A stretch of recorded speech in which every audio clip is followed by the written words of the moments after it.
Hey guys, I'm Urizi. This story is all about what if Naruto solved the Millennium puzzle. A boy forgotten and disowned by his family, an ancient secret buried by the sands of time. Now that he is about to awaken, bringing to light ancient secrets and a lost evil, the struggle of the divinities is about to unleash in the ninja lands.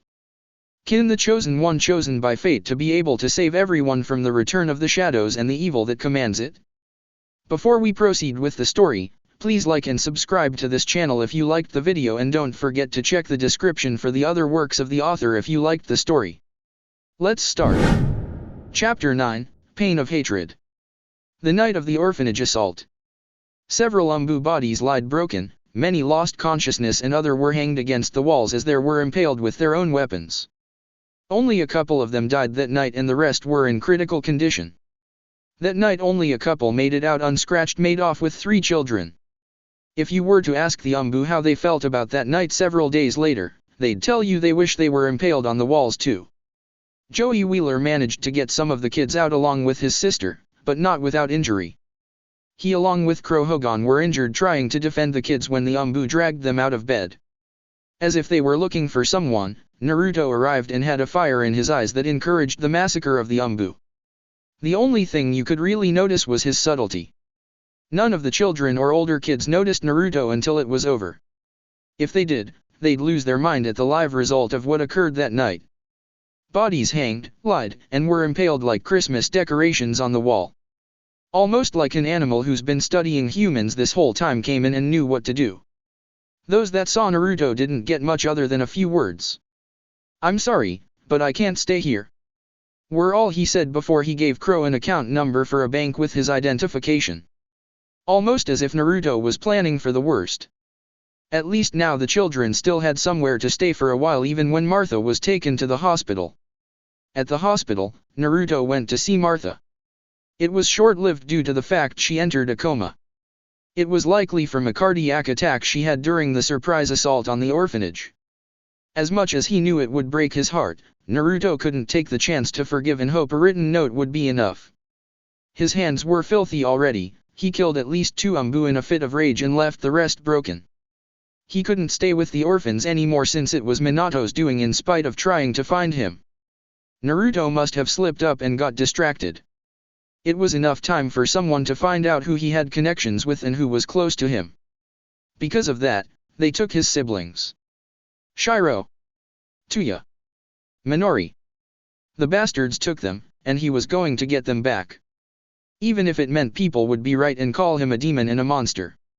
Then it was worth it if those precious to him were safe. Now all he could hope was that no one else he was close to got hurt or captured. However, before he can worry about that, he has to worry about how much Minato knows.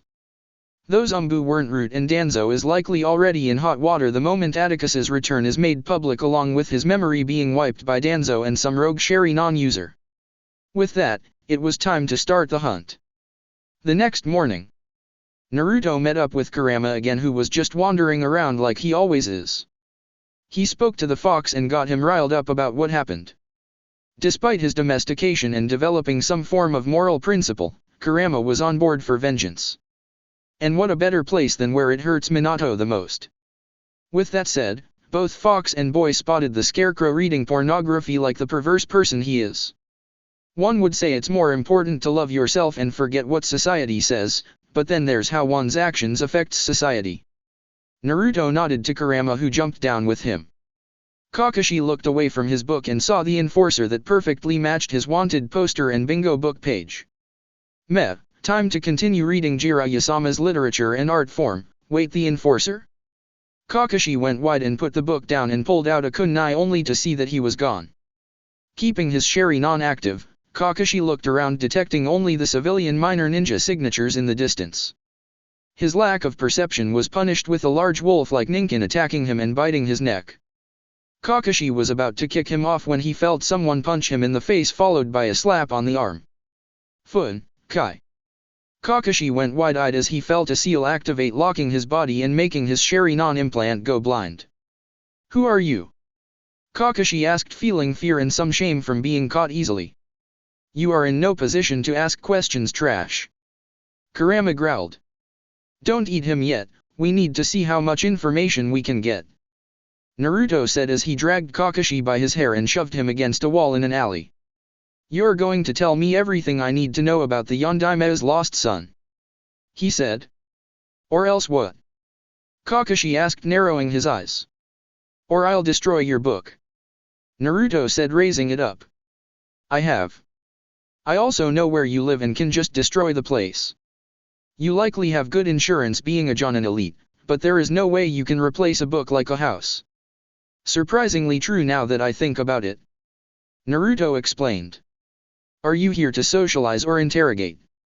Kurama asked. "I'll never say anything," Kakashi barked. "Kurama, burn his balls off," Naruto ordered.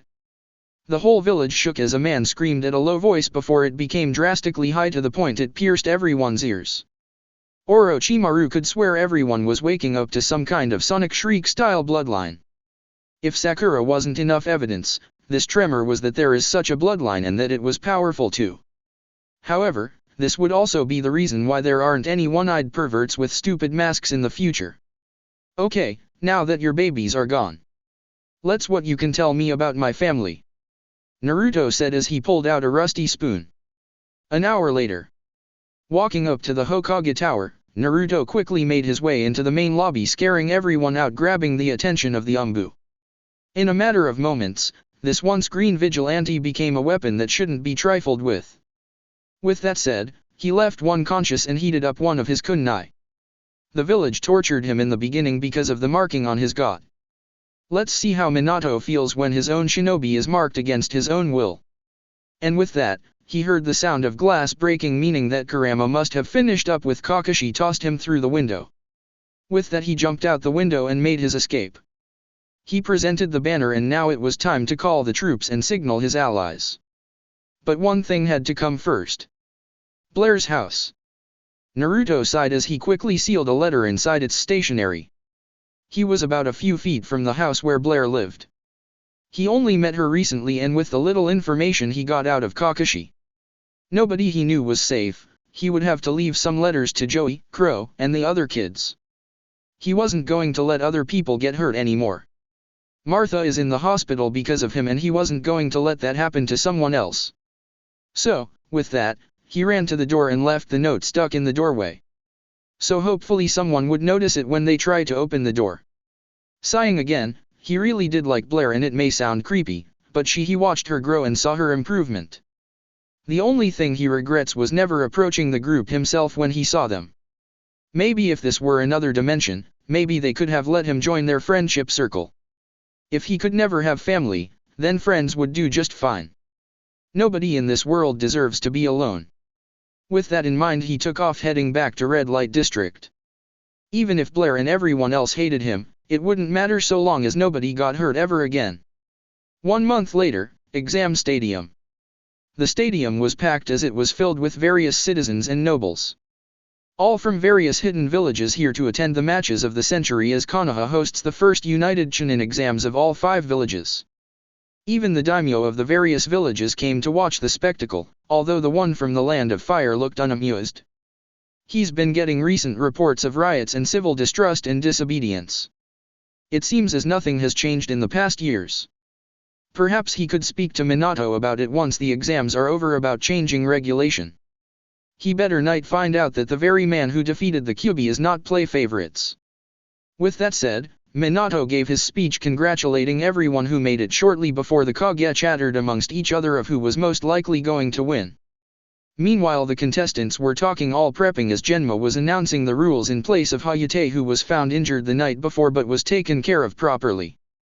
With Hiruzen Sarutobi, the aged former Hokage watched as the hopefuls had mixed reactions from excitement to anxiety. However, his focus wasn't on the exams itself per se. It was the disturbing news that reached his ears. Apparently, his treacherous student Orochimaru was still around here somewhere, plotting his invasion. Are all preparations ready? Hiruzen asked the cloaked person near him. Yes, Sandaime-sama, the agents are in place and ready to take out the combatants disguised as Umbu, said an operative. Good, by the way. Tell your leader that children are safe and under supervision of my best clansmen. Hiruzen responded. Yes, thank you, Sandaime-sama. His Majesty was ready to flip the entire village over when before the news reached his ears. It was more frightening when he revealed himself to all of us. The operative said. Hiruzen raised a brow. Did the boy really reveal himself to all of you? Is he not afraid someone could leak his identity? He asked. Our leader may be young, but he is no fool and we are all loyal to the end. For he brought us hope and promises change once the exams end. However, we fear the amount of pain he's put his body through for the month to get strong. The operative explained. That's troubling. I hope he doesn't let vengeance cloud his judgment. I have faith in him, but I do not want him to turn into Orochimaru. Hiruzen replied. How so? The operative asked. Orochimaru was always the one to get the most attention, but once he got older and the newer generation came, he was sure he could lead them to a new era but lost his mind after I denied him the hat. Perhaps that was my first mistake. Hiruzen explained. Now Naruto felt lost and feels the need to get powerful in order to destroy his enemy.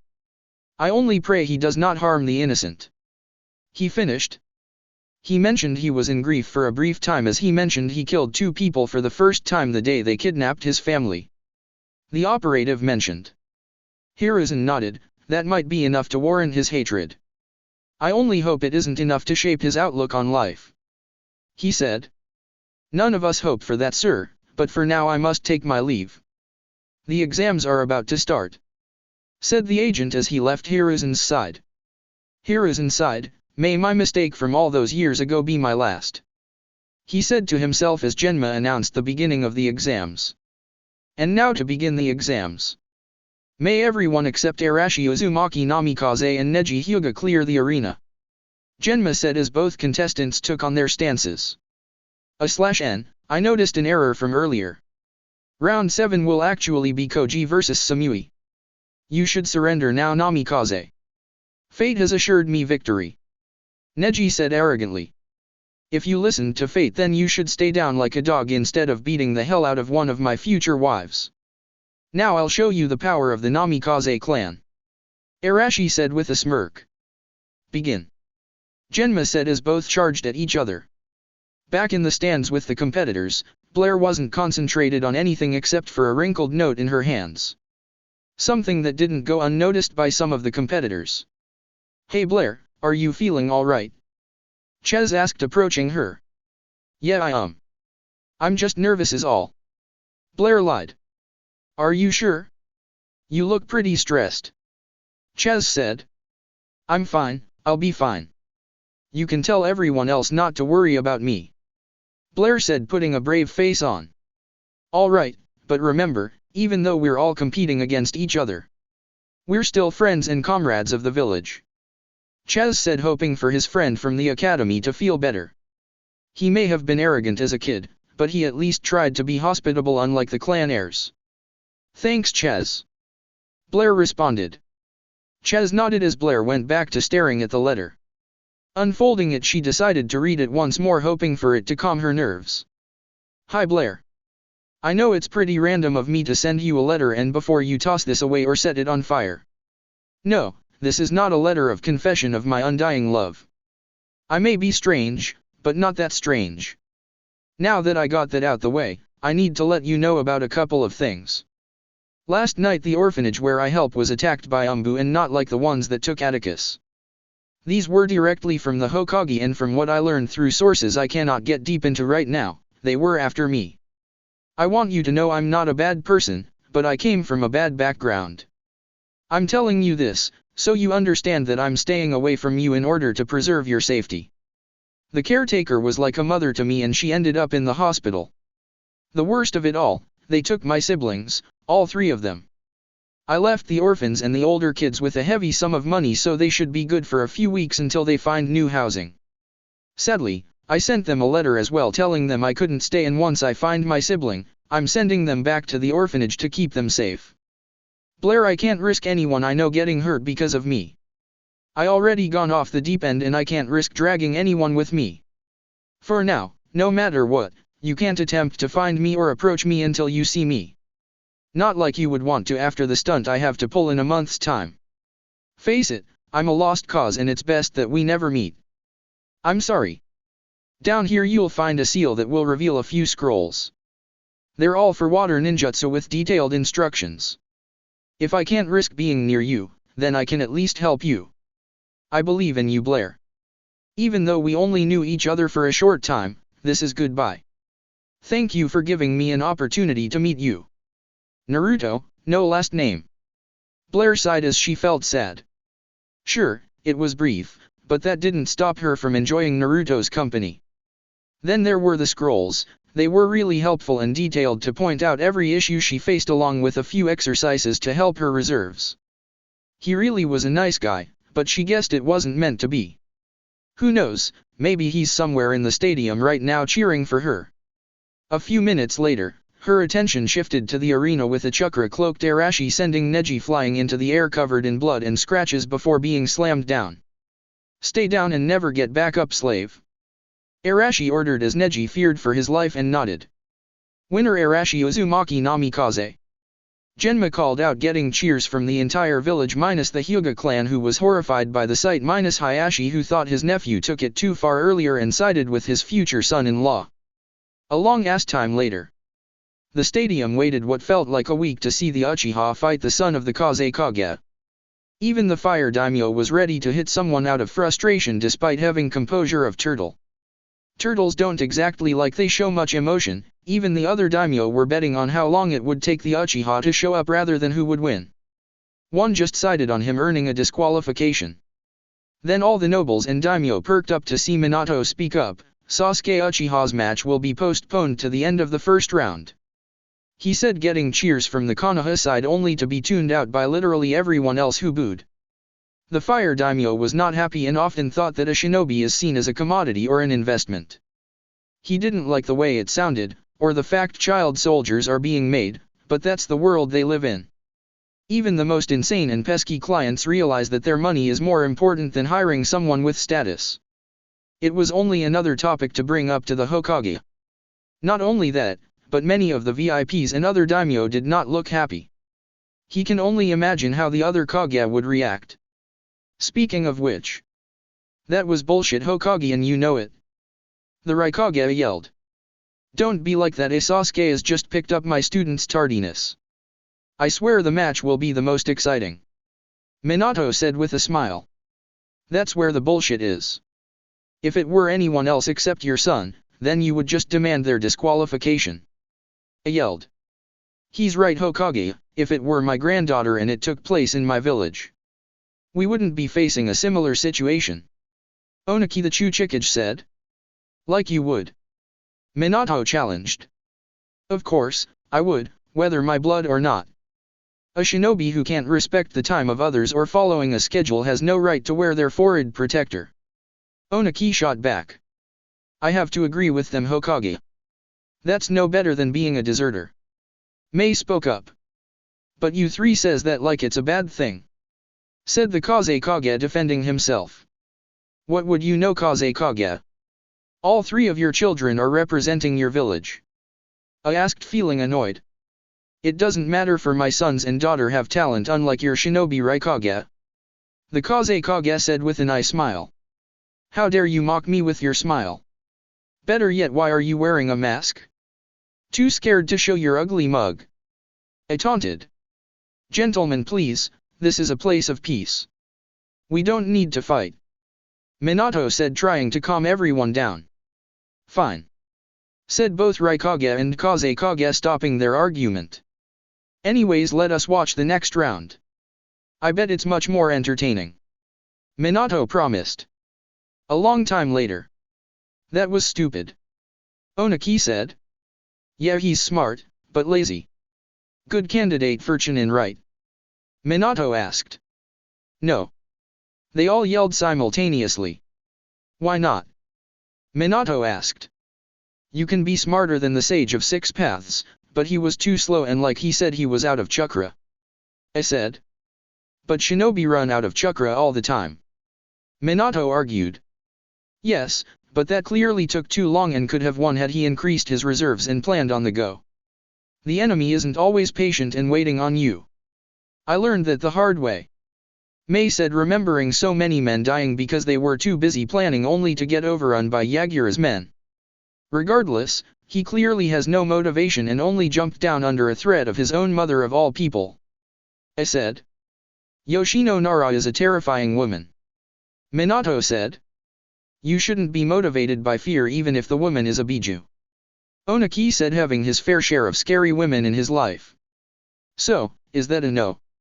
Minato asked. Of course not. The Kage spoke up. What about your daughter to marry? Minato asked. She was toying with him too much and almost lost because of her recklessness. The Kage said. Besides, had the Nara been properly motivated and thought less, he would have won over an hour ago. He added, getting nods from everyone else.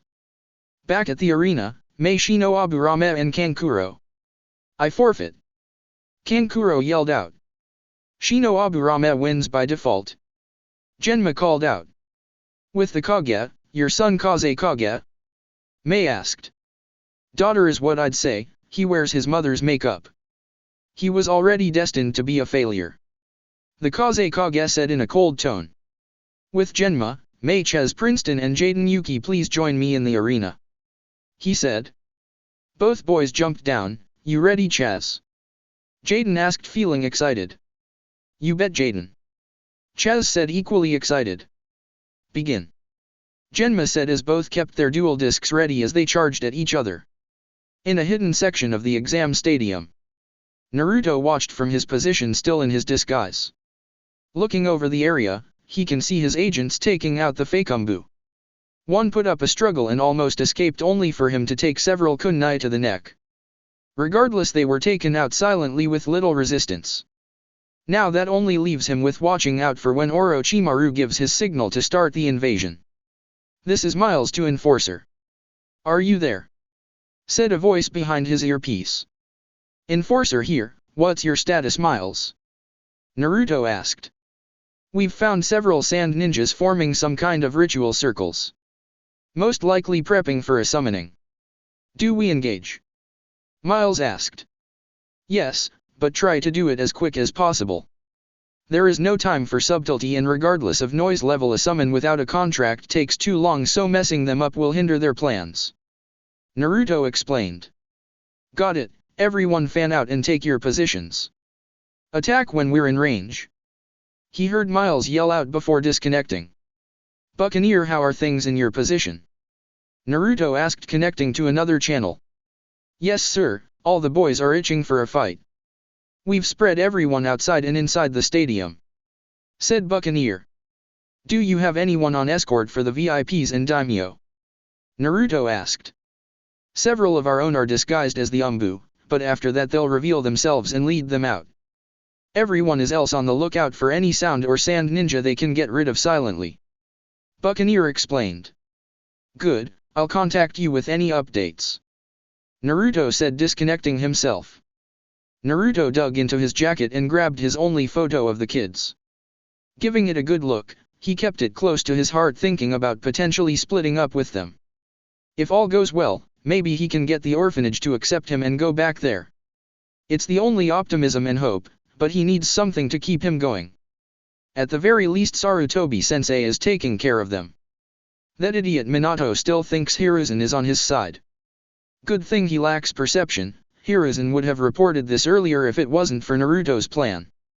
The kids are safe and tucked away in the clan's manor under heavy watch until this all blows over. All he needs to do is stop the invasion and bring his case to the daimyo at the next council meeting.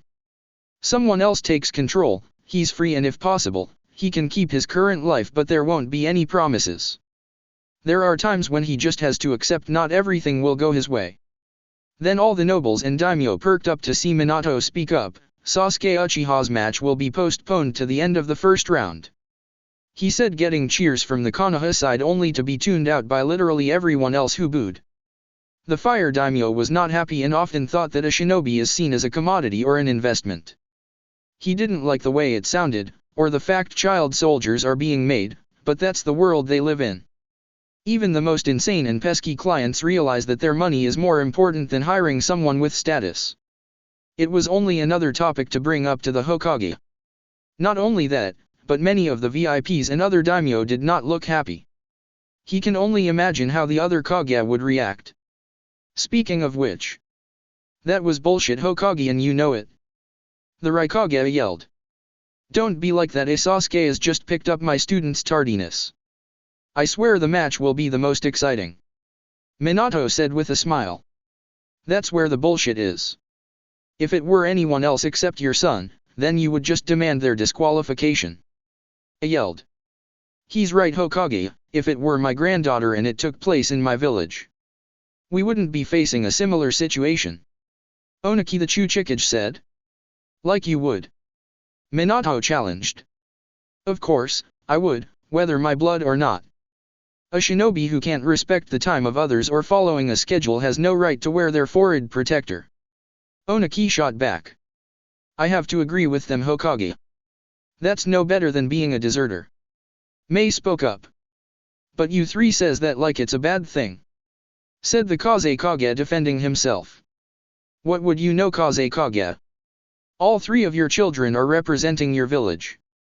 I asked feeling annoyed. It doesn't matter for my sons and daughter have talent unlike your shinobi Raikage. The Kage said with an eye smile. How dare you mock me with your smile? Better yet, why are you wearing a mask?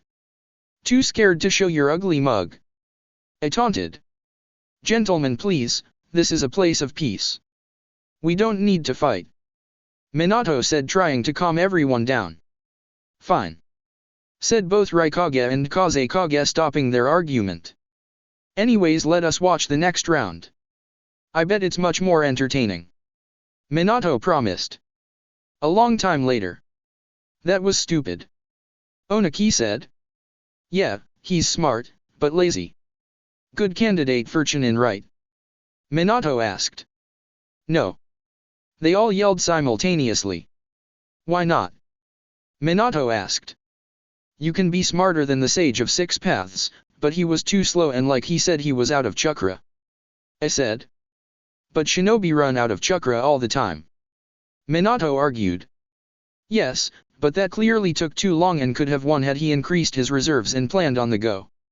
The enemy isn't always patient and waiting on you. I learned that the hard way. Mei said, remembering so many men dying because they were too busy planning only to get overrun by Yagura's men. Regardless, he clearly has no motivation and only jumped down under a threat of his own mother of all people. I said. Yoshino Nara is a terrifying woman.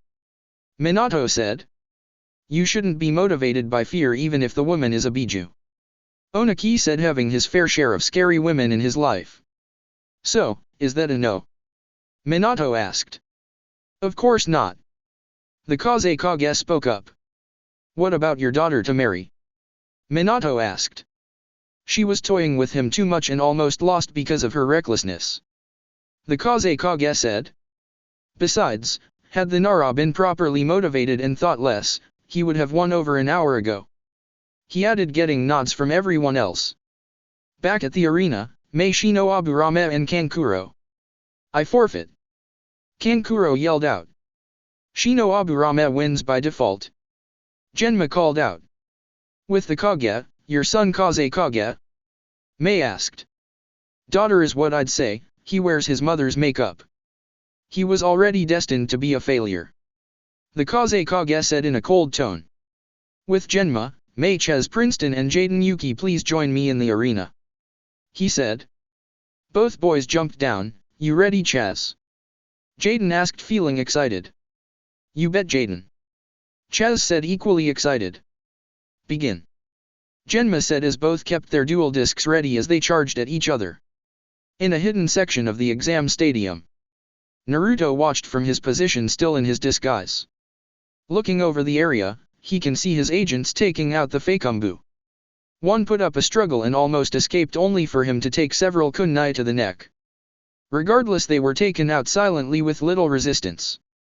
Now that only leaves him with watching out for when Orochimaru gives his signal to start the invasion. This is Miles to Enforcer. Are you there? Said a voice behind his earpiece. Enforcer here, what's your status Miles? Naruto asked. We've found several sand ninjas forming some kind of ritual circles. Most likely prepping for a summoning. Do we engage? Miles asked. Yes, but try to do it as quick as possible. There is no time for subtlety, and regardless of noise level, a summon without a contract takes too long, so messing them up will hinder their plans. Naruto explained. Got it, everyone fan out and take your positions. Attack when we're in range. He heard Miles yell out before disconnecting. Buccaneer, how are things in your position? Naruto asked, connecting to another channel. Yes sir, all the boys are itching for a fight. We've spread everyone outside and inside the stadium, said Buccaneer. Do you have anyone on escort for the VIPs and daimyo? Naruto asked. Several of our own are disguised as the Umbu, but after that they'll reveal themselves and lead them out. Everyone is else on the lookout for any sound or sand ninja they can get rid of silently. Buccaneer explained. Good, I'll contact you with any updates. Naruto said, disconnecting himself. Naruto dug into his jacket and grabbed his only photo of the kids. Giving it a good look, he kept it close to his heart, thinking about potentially splitting up with them. If all goes well, maybe he can get the orphanage to accept him and go back there. It's the only optimism and hope, but he needs something to keep him going. At the very least, Sarutobi-sensei is taking care of them. That idiot Minato still thinks Hiruzen is on his side. Good thing he lacks perception. Hiruzen would have reported this earlier if it wasn't for Naruto's plan. The kids are safe and tucked away in the clan's manor under heavy watch until this all blows over. All he needs to do is stop the invasion and bring his case to the daimyo at the next council meeting. Someone else takes control, he's free, and if possible, he can keep his current life, but there won't be any promises. There are times when he just has to accept not everything will go his way. Back in the arena, both Jaden and Ches were on their last limbs and somehow managed to win only a portion of the Konoha crowd while the rest of the audience was cheering. It was like watching a Rocky movie, except you aren't sure which one is the villain of this story. It was a beautiful fight as the ground lay destroyed and the pair were standing over a crater. One side was saying to Ches it up, and the other side was cheering, Jaden it up. Because they couldn't think of a better phrase, so they stole Ches' phrase. Come on Ches, let's make it a big one, Jaden said as Ches nodded. That left with the pair charging up their fists with their nature chakra. Jaden with earth and Ches with fire. With one final hit directly aimed at each other's face, Jaden moved a bit, taking the scorching punch to shoulder while he landed his earth attack on Ches' face, spinning him around before falling on his back. Heh, I guess I got reckless again. I give up, Ches said, sighing sadly. Winner Jaden Yuki, Genma announced, getting some cheers. Then suddenly Jaden extended his hand to Ches. The latter smiled and took it, being helped up. The display was touching, and it only made the crowd roar louder with approval. In that moment, both contestants were winners. If you looked closely, you could see Genma wipe a tear as his eyes started going a bit pink and watery. Genma quickly cleared his throat. There will be a 15-minute intermission, he announced, and no, it wasn't just because he was too emotional to keep going. Back with Naruto, sir, Sasuke Uchiha and Kakashi Hatake have been detected. Estimated 40 minutes, said an agent on the earpiece. You can detect them that far? Naruto asked, feeling skeptical. No, they are really trying their hardest to show up late, and now he's moving backwards. Nope, now he's turned around and did a U-turn now. Now Hatake grabbed the Uchiha by his collar to sit him down. Now Hatake is reading an orange book. I thought he lost his eye. Is he using the Sharingan? Oh, wait, now, they're hitting on girls and Hatake got kicked in the balls. Ouch. Naruto sighed at the long description.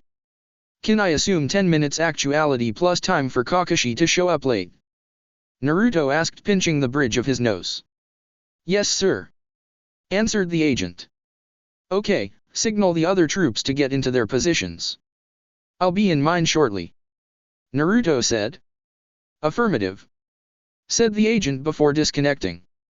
A few minutes later, Naruto made his way to his position overlooking the stadium. Naruto including a good portion of his agents, while the rest stayed below to keep an eye on the enemy that was ready to jump out. As they waited for Orochimaru to signal his men, Naruto reminisced how he got everyone together for this defense. I know this is a shocker, To tell you the truth, I won't care whether or not you believe me. All that matters now is if you can handle the truth and if you can perceive it. Will Alexis Rhodes and Blair Flanagan please join me to start the 6th match of the tournament? Genma asked as both kunoichi made their way down. I'm the guy who's been running everything. The money. The plans. The businesses.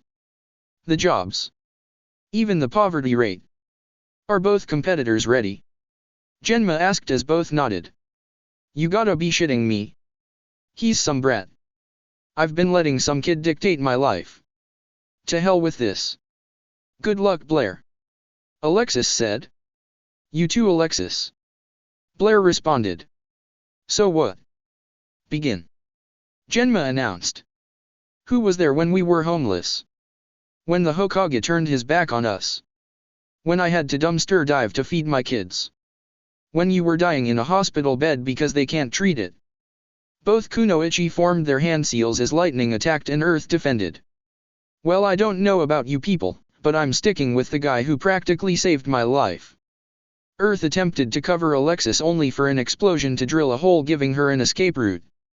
I'm with him. So am I. Hear, hear. To the end. As the two moved on from the power of chakra, they clashed using the power of their own strength with the help of the miniature blade weapons known as kunai. All while they fight, in place of war and entertainment of some. A chance for a village to show pride in itself and its strength. All while unaware as an evolution was about to begin. Thank you, now I have some big news. The village is in trouble and we both know the Hokage won't do shit, and it's not just us. VIPs, innocents from other villages and a lot of people in general are going to get hurt. So, here's the plan. A long time passed, and Alexis was on the verge of claiming victory. Don't lose hope. Naruto thought as he saw Blair running on fumes. Should have opened a betting pool at Madame Christmas. Said one of them. Yeah, blonde girl had more stamina and better hand-to-hand combat. Said another. Ninjutsu is the same, but I feel like they haven't shown off everything. One more said. Naruto ignored them as he narrowed his eyes. For a brief moment he turned off his cloaking technique and removed the henge around his hair, revealing his blonde locks. The agents were confused and kind of felt fearful about their leader revealing himself and possibly compromising the Who operation. However, if they knew about his past, they would understand what he was doing. From Blair's point of view, she was struggling to keep up with the kunai fight she is having with Alexis. She had to admit that Alexis was more physically ready for the exams. Maybe had Blair worked more on her stamina and speed, perhaps she'd be able to keep up. Ninjutsu was out of the question with how close her opponent was and the fact her earth affinity might not be enough. Alexis wasn't the arrogant type, but ever since her brother had recovered, he started supervising her training and made sure for her to keep up with any threat. Seeing Blair's current state, she couldn't help but to feel victorious, thinking it was only a matter of time before her friend would give in. Blair would agree to this thought if she was a mind reader. Blair was ready to jump backwards and drop her kunai as a sign of surrender when she noticed something. A slight lens glare caught her attention. Looking up, she briefly noticed someone with a shade of blonde hair putting away a blade weapon. For a few brief seconds, Blair noticed the stranger raise their hand in a thumbs up. That's when she had the flashbacks. She remembered the day she was assaulted by some classmates and saved by a summoner with blonde hair. The one that saved Jaden and Jesse one day. That was the very man who saw them training one day before Arashi went berserk. He could see her struggle and the fact she's close to defeat. Yet here he is supporting her. She remembered perfectly the day he gave her that gesture. It wasn't a sign of mockery, it was a sign of encouragement.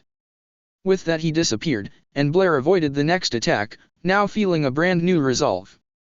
Blair soon found herself forming a few hand seals as she set up distance between her. Alexis wasn't sure what it was and prepared herself for the worst. Deep breaths, Blair, just like Naruto showed you. If you can't do this, then it's over. Blair thought as she poured every ounce of chakra she had left in her system. The next thing anyone knew, Blair was surrounded by a blue aura of energy. Alexis was about to strike when suddenly the air around her felt moist. That's when she realized several large orbs of water were slowly rising from the ground. Alexis was about to counter whatever it was Blair was hoping for until the attack was called out. Water style, restraint. Blair called out as watery chains appeared and wrapped around Alexis's wrists, legs and neck. The chains themselves may have been liquid, but they held her like they were made of steel. Blair felt massive exhaustion from that technique. She can only imagine how hard it was for Naruto when he first learned how to do it. Not letting her fatigue get the best of her, she ran up to Alexis with a kunai pointed at her neck. I guess I got cocky. Oh well, Alexis was interrupted by a swirl of wind appeared revealing Kakashi and Sasuke looking smug. We aren't late, are we? Kakashi asked. Yeah you are. Anyways Hokage-sama moved your match to the end so. Genma was interrupted by a Chunin that appeared and whispered into his ear. Are you serious? Genma asked looking annoyed. Yes, directly from the Yondaime himself.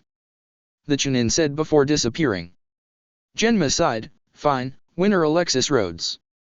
The crowd cheered, but that left a shocked Alexis who then looked at Blair who looked sad. Blair Alexis didn't get the chance as Blair released the jutsu and ran off inside the halls of the stadium. Sorry. She finished feeling bad that Blair was disqualified unfairly. Naruto sighed at the pathetic sight. Minato disqualified a good match for the sake of his precious Uchiha to have his match next. With that in mind, he risked compromising himself again and created a shadow clone ordering it to go after Blair. At least now he could focus on the potential attack now that Kakashi finally arrived. A few minutes later. For Naruto, he personally saw this fight as a battle between an energetic child fighting a boulder. As he looked, he could see the Uchiha running up the wall creating that lightning jutsu Hatake made in his attempt to recreate the Rasengan. That thing was reckless and there was no guarantee of what the jutsu would hit let alone having enough power to reach the intended target. He sighed as the Uchiha ran down and hit the dome Gaara encased himself in. That's when the boy screamed. Blood. It's my blood. Gaara yelled as he almost caught Sasuke in his sand again. That's the signal. Orochimaru is calling for his men to attack. One of the agents called out. Naruto could see a couple sound ninja looking around confused just as they revealed themselves. Only for them to be grabbed while the sand ninja already begun their assault. Lights up. Naruto ordered as everyone including himself pulled out a flare and lighted it. Every inhabitant minus the agents and Sarutobi stopped and gawked at the bright lights. The whole village was under realization that they were under attack as more sand ninja jumped out and attacked the leaf shinobi that were caught off guard. Naruto then signaled every one of his men to stop the attack. As he ran down, he activated his earpiece again. Miles, how are things looking out there? He asked.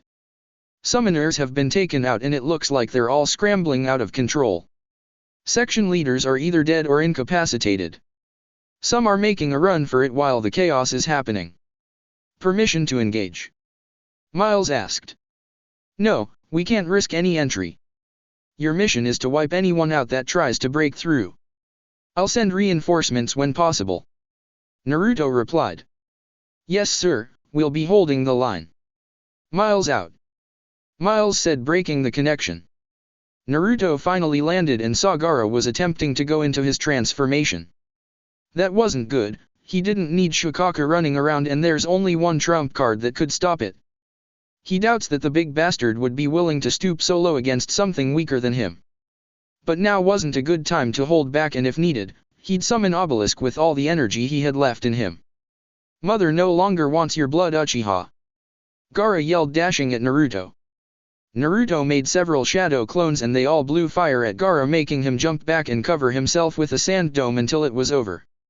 Using this chance he made more shadow clones and surrounded him. The clones revealed several sheets of paper and began to draw up seals before slamming them on the ground. Gaara didn't have the chance to fight back as he soon found himself surrounded by a white prison-like cube that restricted his chakra. Sasuke didn't like the fact he was just upstaged by some random intruder. Hey loser, that's my opponent. Sasuke yelled. Get lost brat, I'm cleaning this place up. Naruto said without turning prepping for Gaara to be transported. Don't you turn your back on me. Sasuke yelled as he charged Naruto. The blonde didn't like being threatened and moved quick enough to grab Sasuke by the neck. Not wasting time, he punched him a few times before knocking him unconscious and sending him flying across the field. That wasn't the end of his troubles, as he sensed Kakashi coming down at him with a fistful of lightning. He could see Kakashi had a glass eye while his Sharingan eye was clearly visible. "I don't have time to mess around, Hatake," Naruto said coldly. "You'll come with me if you know what's good for you," Kakashi threatened as he formed his Raikiri. "Why don't you go leave some guy to die and pillage his corpse? That's all you're good for anyways," Naruto said, infuriating the copy nin. "Damn you!" Kakashi yelled as he charged at Naruto. For a brief second Naruto lowered his shirt and activated a seal on his chest. A storage seal to be specific, as he drew something out. Kakashi didn't bother to pay attention and aimed for the enforcer's heart. Naruto smirked as he drew a large saber and stepped away the last nanosecond and slashed downwards. Kakashi was too slow to react to the pain, believing he hit his target and got his fingers caught in his jutsu. "Ah!" Kakashi screamed in pain as he fell on his knees, gripping his hand. "So you realize it? That jutsu is only a more coordinated version of Chidori. You're too blind to see where you'll hit. You could kill an innocent comrade if you don't pay attention," Naruto taunted. Kakashi growled as he saw red. Nobody would dare mention his past like that. With all his hate, dashed at Naruto with a kunai in hand, only for the younger boy to avoid and block all attacks with his sword. Seeing Kakashi in angry state, the poor fool was too blind to think rationally, which gave Naruto the chance to slash his face, almost cutting off his mask. Just as the copy nin was about to counter, both turned to the site of an explosion where all 5 Kage were sitting. Before either one of them did anything, Tsunade and Jiraiya arrived at the field beside Kakashi. "Tsunade-sama, Jiraiya-sama, why aren't you two helping Minato-sensei?" Kakashi asked, worried about his teacher. "The brat wanted us to help you down. Apparently Orochimaru is attacking, but he says he can handle it so long as the other Kage don't get involved," Jiraiya answered. "Besides, it looks like you can't handle some punk kid dressed like a goth," Tsunade said as she put her fist into her hand. Naruto snarled at the sight of his 3 of his least favorite people. Especially with the fact that one of them ruined the chance he had at a normal childhood. Although as much as he wanted it, he couldn't let his anger get the best of him. He can't let his inner animal come out of control. Preparing himself, he avoided the large crater that Tsunade caused below his feet. Only then to turn around and see Jiraiya trying to hit him with a Rasengan, only to spin and kick the old man, making him eat dirt. Kakashi used his chance to summon his dogs, only for Naruto to surround his body in lightning similar to the Raikage's lightning armor, only this was literal armor and not a jutsu to amplify speed. For the next few minutes, the Chunin and copy ninja failed to land a critical blow to Naruto. The enforcer was luckily able to avoid any form of exhaustion, seeing these idiots relied on brute force and lacked any tactics. In time, Naruto would accomplish a task only Hanzo the Salamander was able to do. Only this time he would strip the Chunin of their titles. Sadly, this was not going to be the case. "Mama! Papa! Aniki! Someone help me!" Naruto turned his head to a voice. His brotherly instincts kicked, and hearing that, he kicked Tsunade in the face, stomped on Kakashi's chest before dashing towards the voice. Fearing the worst, he was blinded by the call, not thinking over whether it was a trick or some random kid calling for help. When he arrived, he found little red-haired girl being carried away on some sand ninja's back. The girl's screams were loud enough that the sand ninja didn't hear someone running behind him. First rule of survival was to never turn your back away from the enemy, even if you can't see or hear them. In other words, be aware of your surroundings. With that, he carefully grabbed the girl and calmed her down. "It's okay, little girl. You're safe now," Naruto said as the girl was still sobbing. "What's your name?" he asked in a gentle tone. The girl started to hiccup a bit before answering. "Aika, my name is Aika," she said. Naruto blinked twice before noticing her features. She had porcelain skin, red hair, and blue eyes that were covered in tears. Could this child be? "Good job, Aika!" Kakashi yelled as his Sharingan went into its Mangekyo stage. Naruto didn't have time to react as Kakashi grabbed him and forced him into looking into his implant. Demonic illusion, improved hell viewing technique. Kakashi yelled out as Naruto fell limp. As Aika tried to approach him, she saw an item drop from his jacket. It was some kind of golden pyramid with an eye on it. Picking it up, she suddenly felt it shake and it started glowing, making her lose mental consciousness.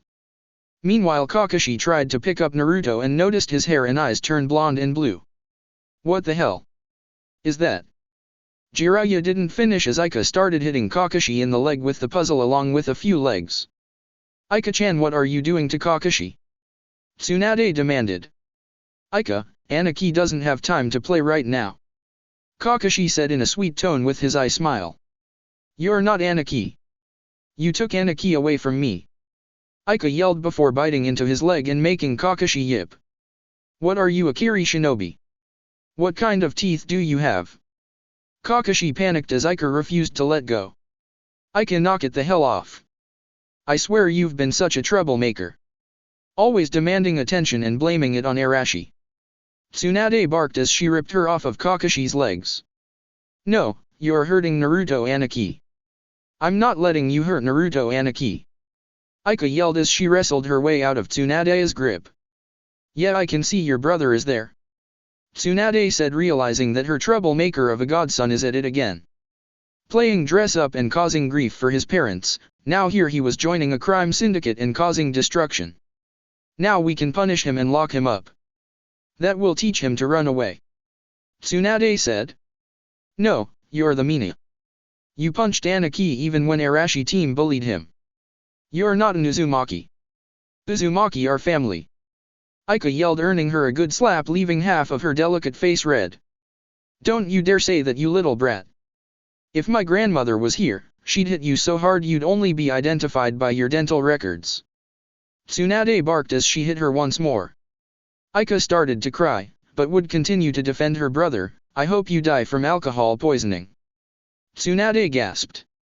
I hope you die from having your pee-pee ripped off, she yelled, pointing at Jiraiya. And you? She pointed at Kakashi.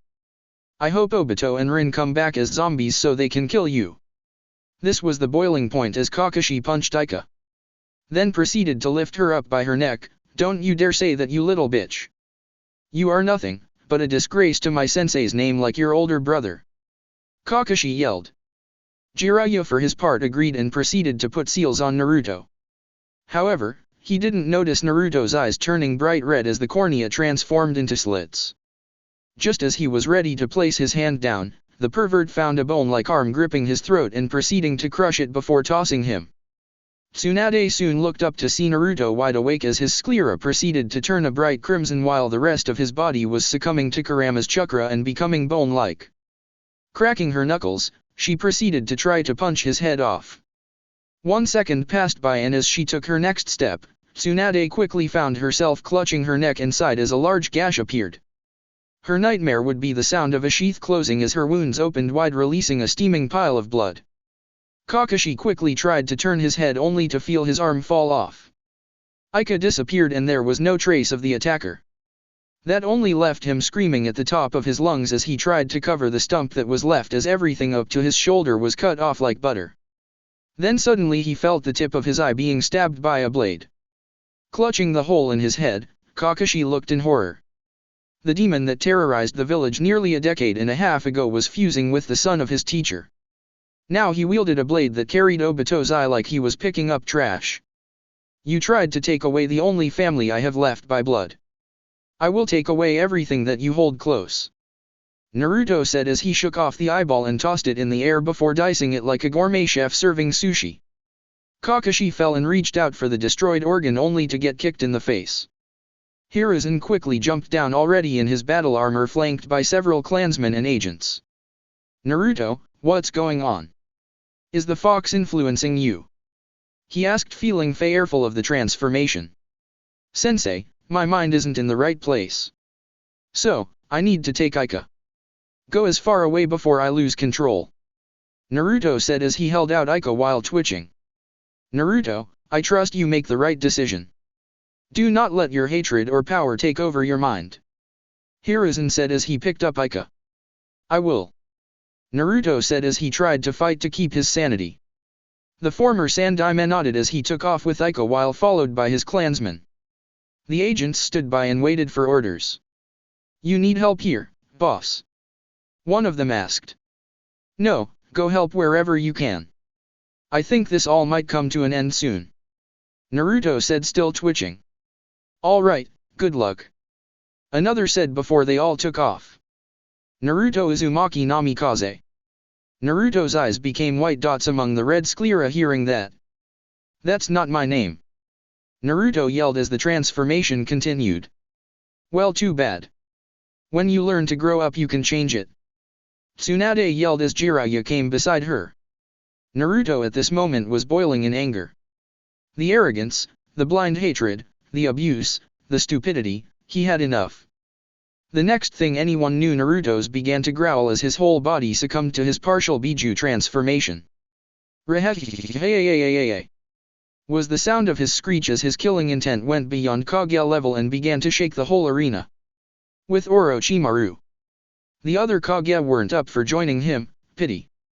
With that, he used this rebuttal among them to give him time to perform the Edo Tensei, which summoned 4 coffins. Until suddenly. All 4 of the Kage lost their balance as killing intent filled the air like a wild disease with instant symptoms. What the hell was that? I yelled. I don't know, but it feels evil. Minato said. Orochimaru completed his jutsu, horrifying the Yondaime and his fellow Kage. Before him stood the Senju family, the founders of the village. Orochimaru, how dare you disrespect the dead? Minato asked, furious of the Snake Sunin's actions. The land of the living? Asked the Daime Hokage, Tobirama Senju himself.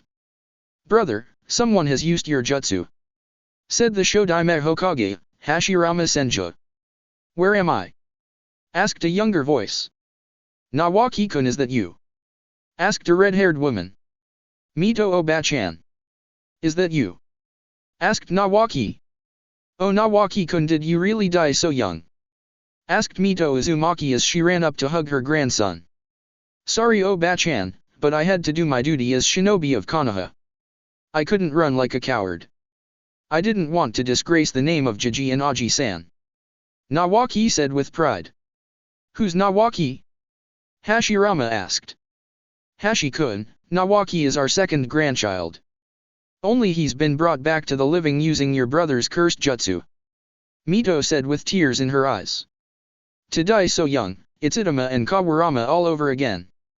Hashirama said, hanging his head. But I did it so I can be strong like you, Jiji. That's the only way I was able to carry on the will of fire. Nawaki said, cheering him up. Oh, that reminds me. Who are these ugly people? Tobirama asked, looking at the 4 Kages who face-faulted at the insult. We're the Kages of the hidden villages. I said. But there's 4 of you. Who's missing?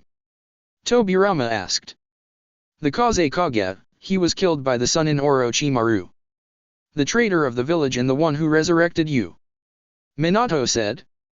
Then who are you? Hashirama said. I'm the Yondaime Hokage. Minato said, revealing his jacket.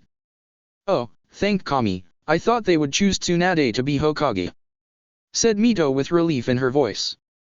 Enough chatter. I command you to. Orochimaru was interrupted by the sounds of explosions and shrieking. What is this? Onaki asked.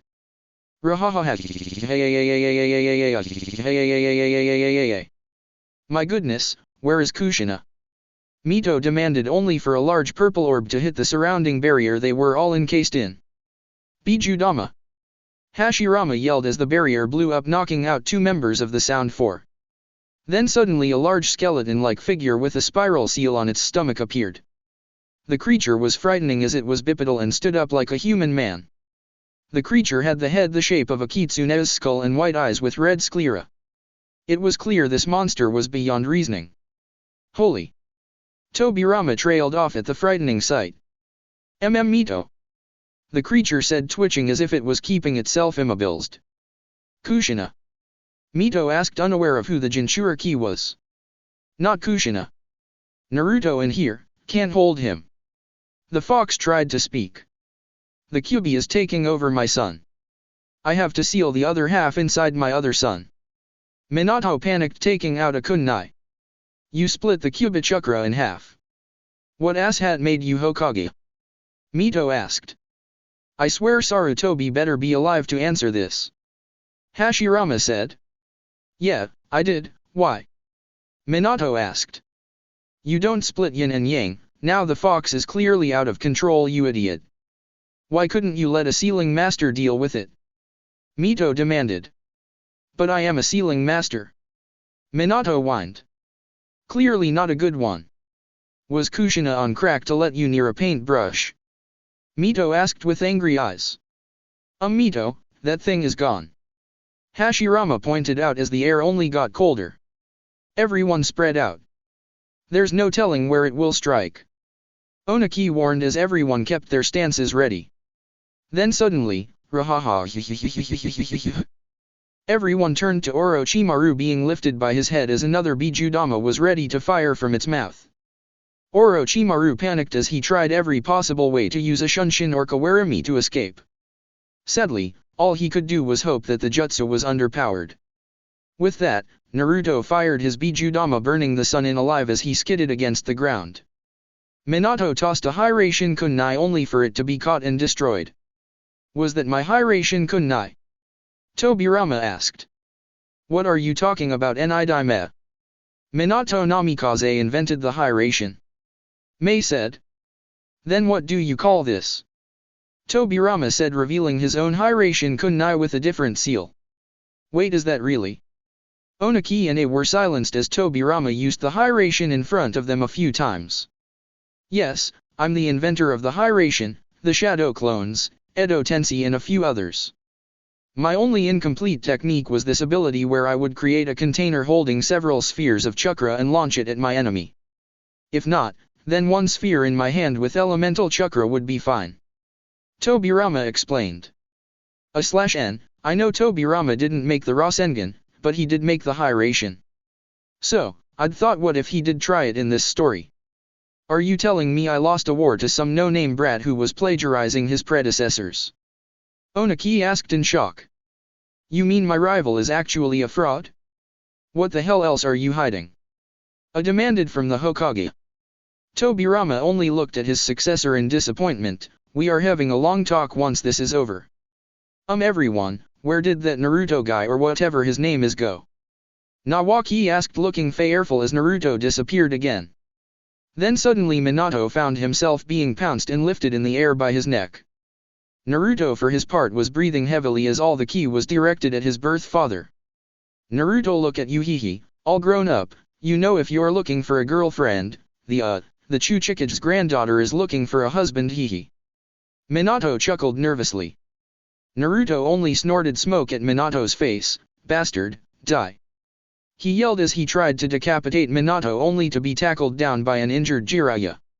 Sensei, what's wrong with Naruto? Minato asked. Not now, Minato, he freaking beat me even in sage mode. There's no stopping this kid, and Tsunade Hime tried her seal and she got sent flying into a wall. Jiraiya said, panting. Rahaha. Naruto continued to shriek. Oh. Jiraiya muttered as he got punched in the face, then the gut, followed by being slammed upside the head. I activated his lightning armor and went after Naruto only for the boy to keep up. I engaged him in heavy combat only for the crazed Jinchuriki to block every attack before countering, leaving the two in a stalemate trading fists. I'll hold him off. The rest of you try to subdue him. I yelled as Naruto shrieked louder. Okay, is there or is there not a shrieking bloodline? Orochimaru demanded, trying to stand up.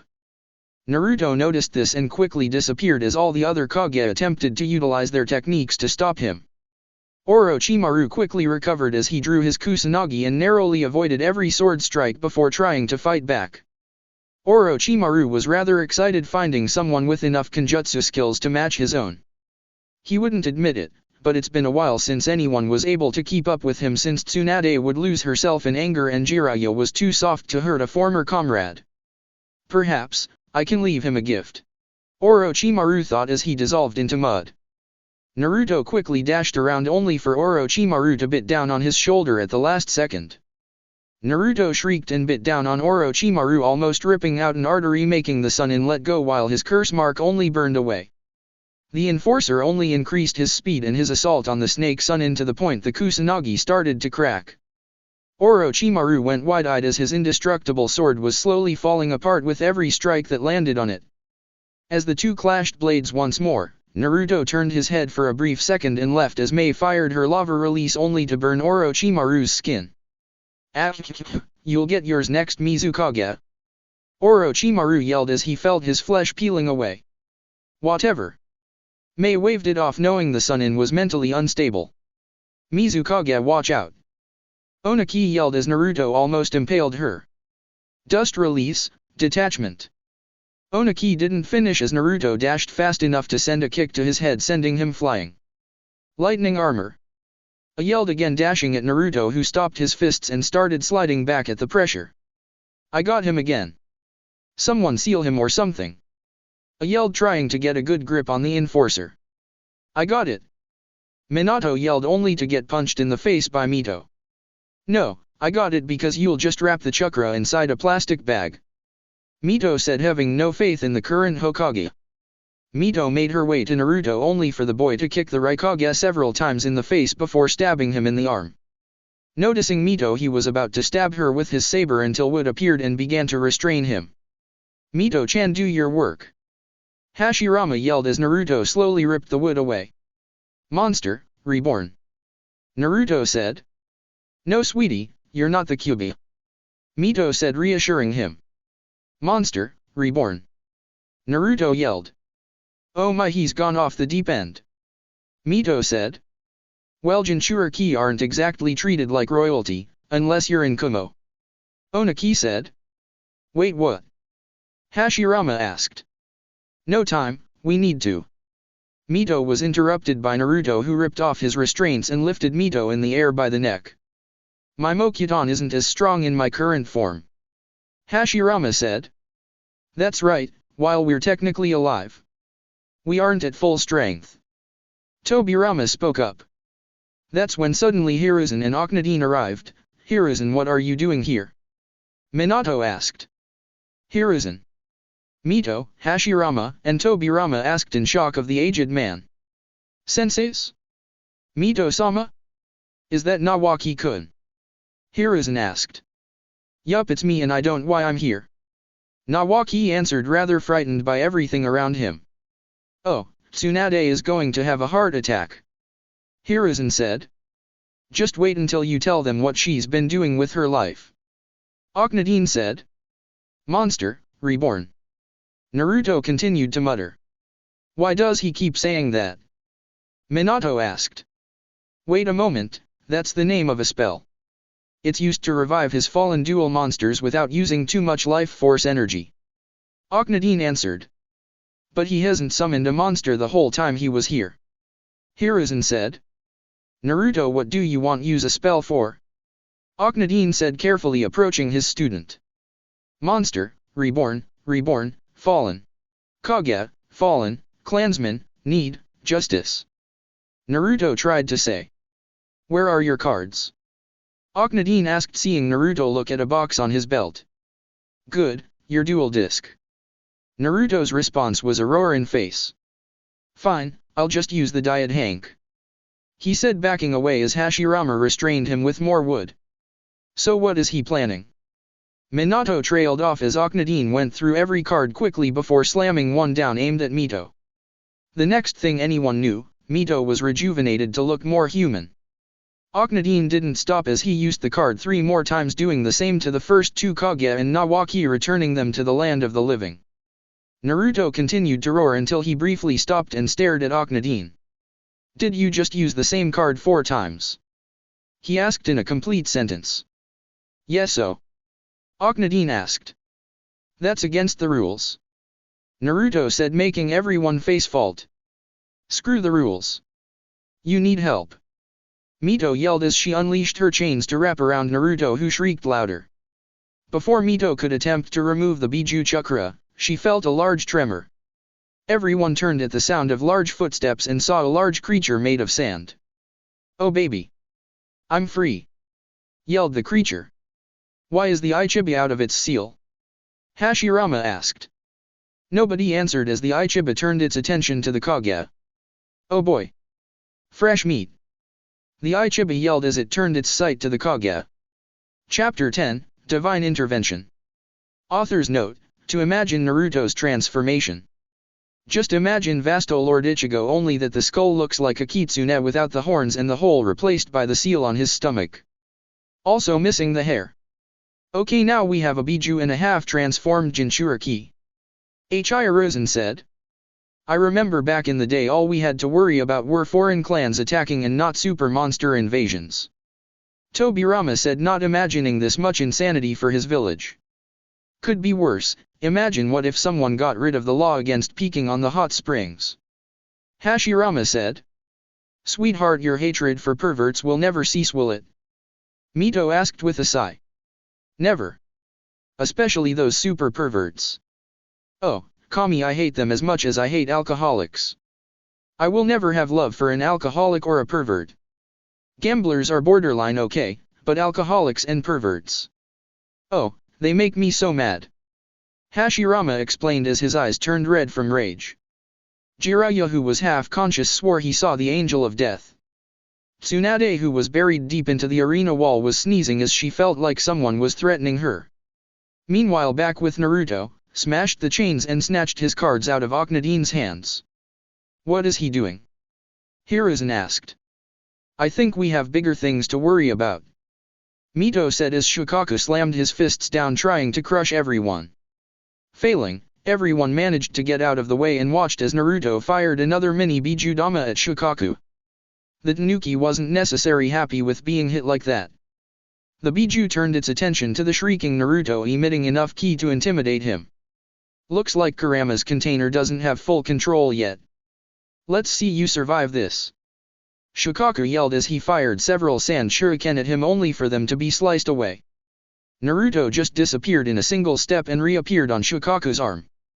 Shukaku attempted to drown him in sand, only for Naruto to surround his body with a heavy amount of fire chakra, slowly turning the sand around him into glass. At this point the insane Tanuki tried to smack him off, only to crack his own arm. Naruto jumped off, but not before firing a large fireball the size of a three-story house at Shukaku. The Biju screamed in pain as it chased after Naruto, who was running outside of the stadium. Naruto for his part slowed down to a speed Shukaku was able to keep up with. The destination was a forest in the outskirts of the village, where the Tanuki started to destroy anything in its way, including anyone caught in the fight. Boss, what the hell is that thing? Sir, we've detected a dangerous amount of chakra heading towards the village. Sir, we've cleared the enemy on the front lines. Do you require assistance in the stadium? Large Biju detected, do we engage? The calls went on as the earpiece still hanged on to Naruto's ear. Do not engage, focus on fight.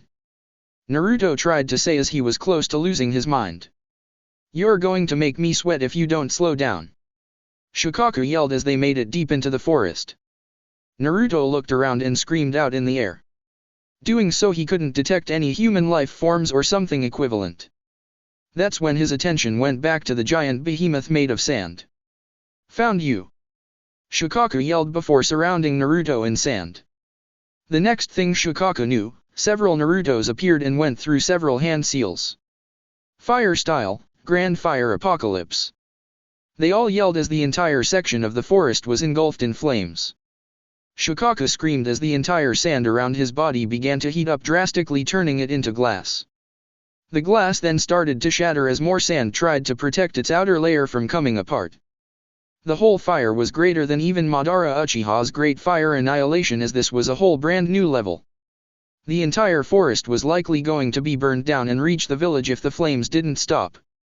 This went on for a few minutes until every Naruto exploded into a poof of smoke while the real one stood tall on a tree. With that in mind, Shukaku quickly rose again, revealing Gaara hanging unconscious on the top of his head while the Biju itself looks like it's a broken statue. I'm done with you yet. Shukaku yelled defiantly as it blew a giant shockwave around the forest, putting away all the fires, leaving a shrieking Naruto.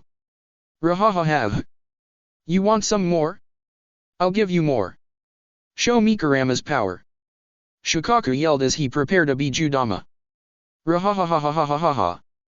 Naruto continued to scream as he prepared his own Bijudama.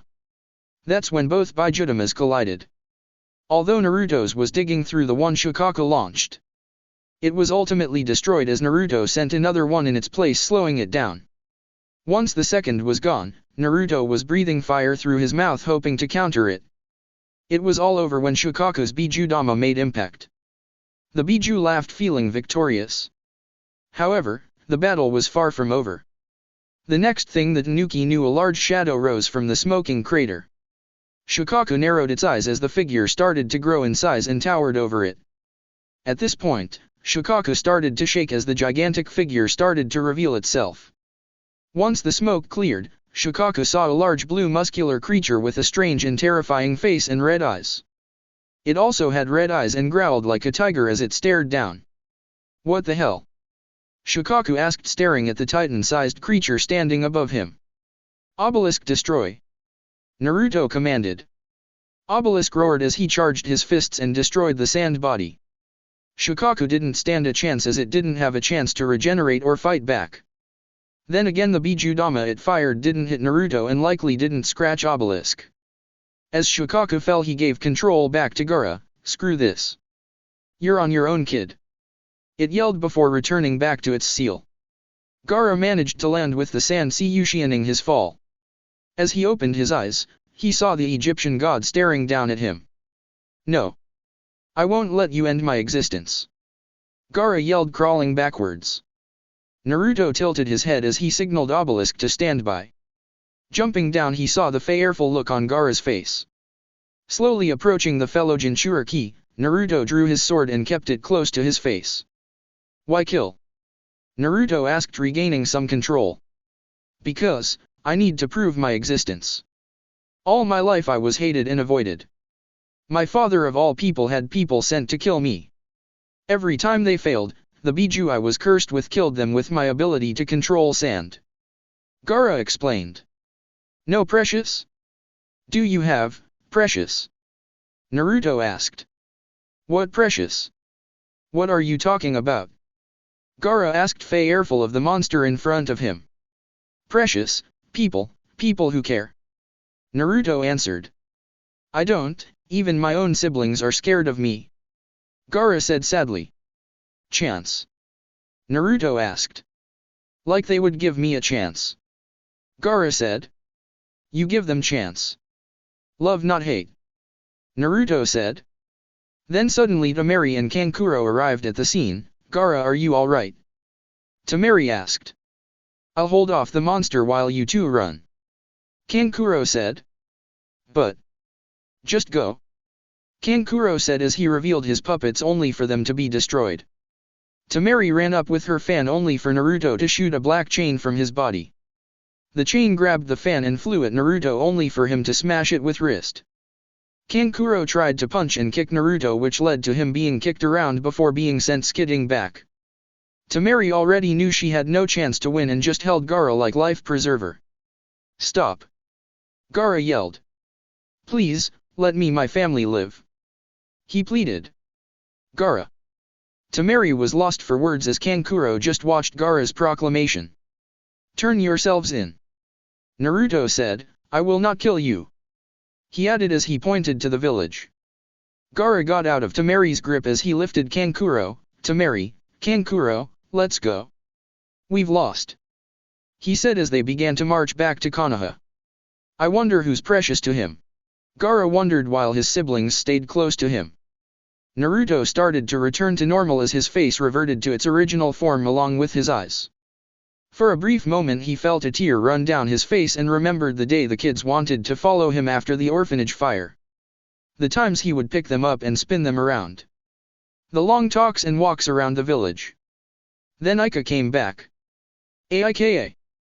Naruto quickly tried to run only to feel his leg twist and give out as the bone-like body started reverting back to normal.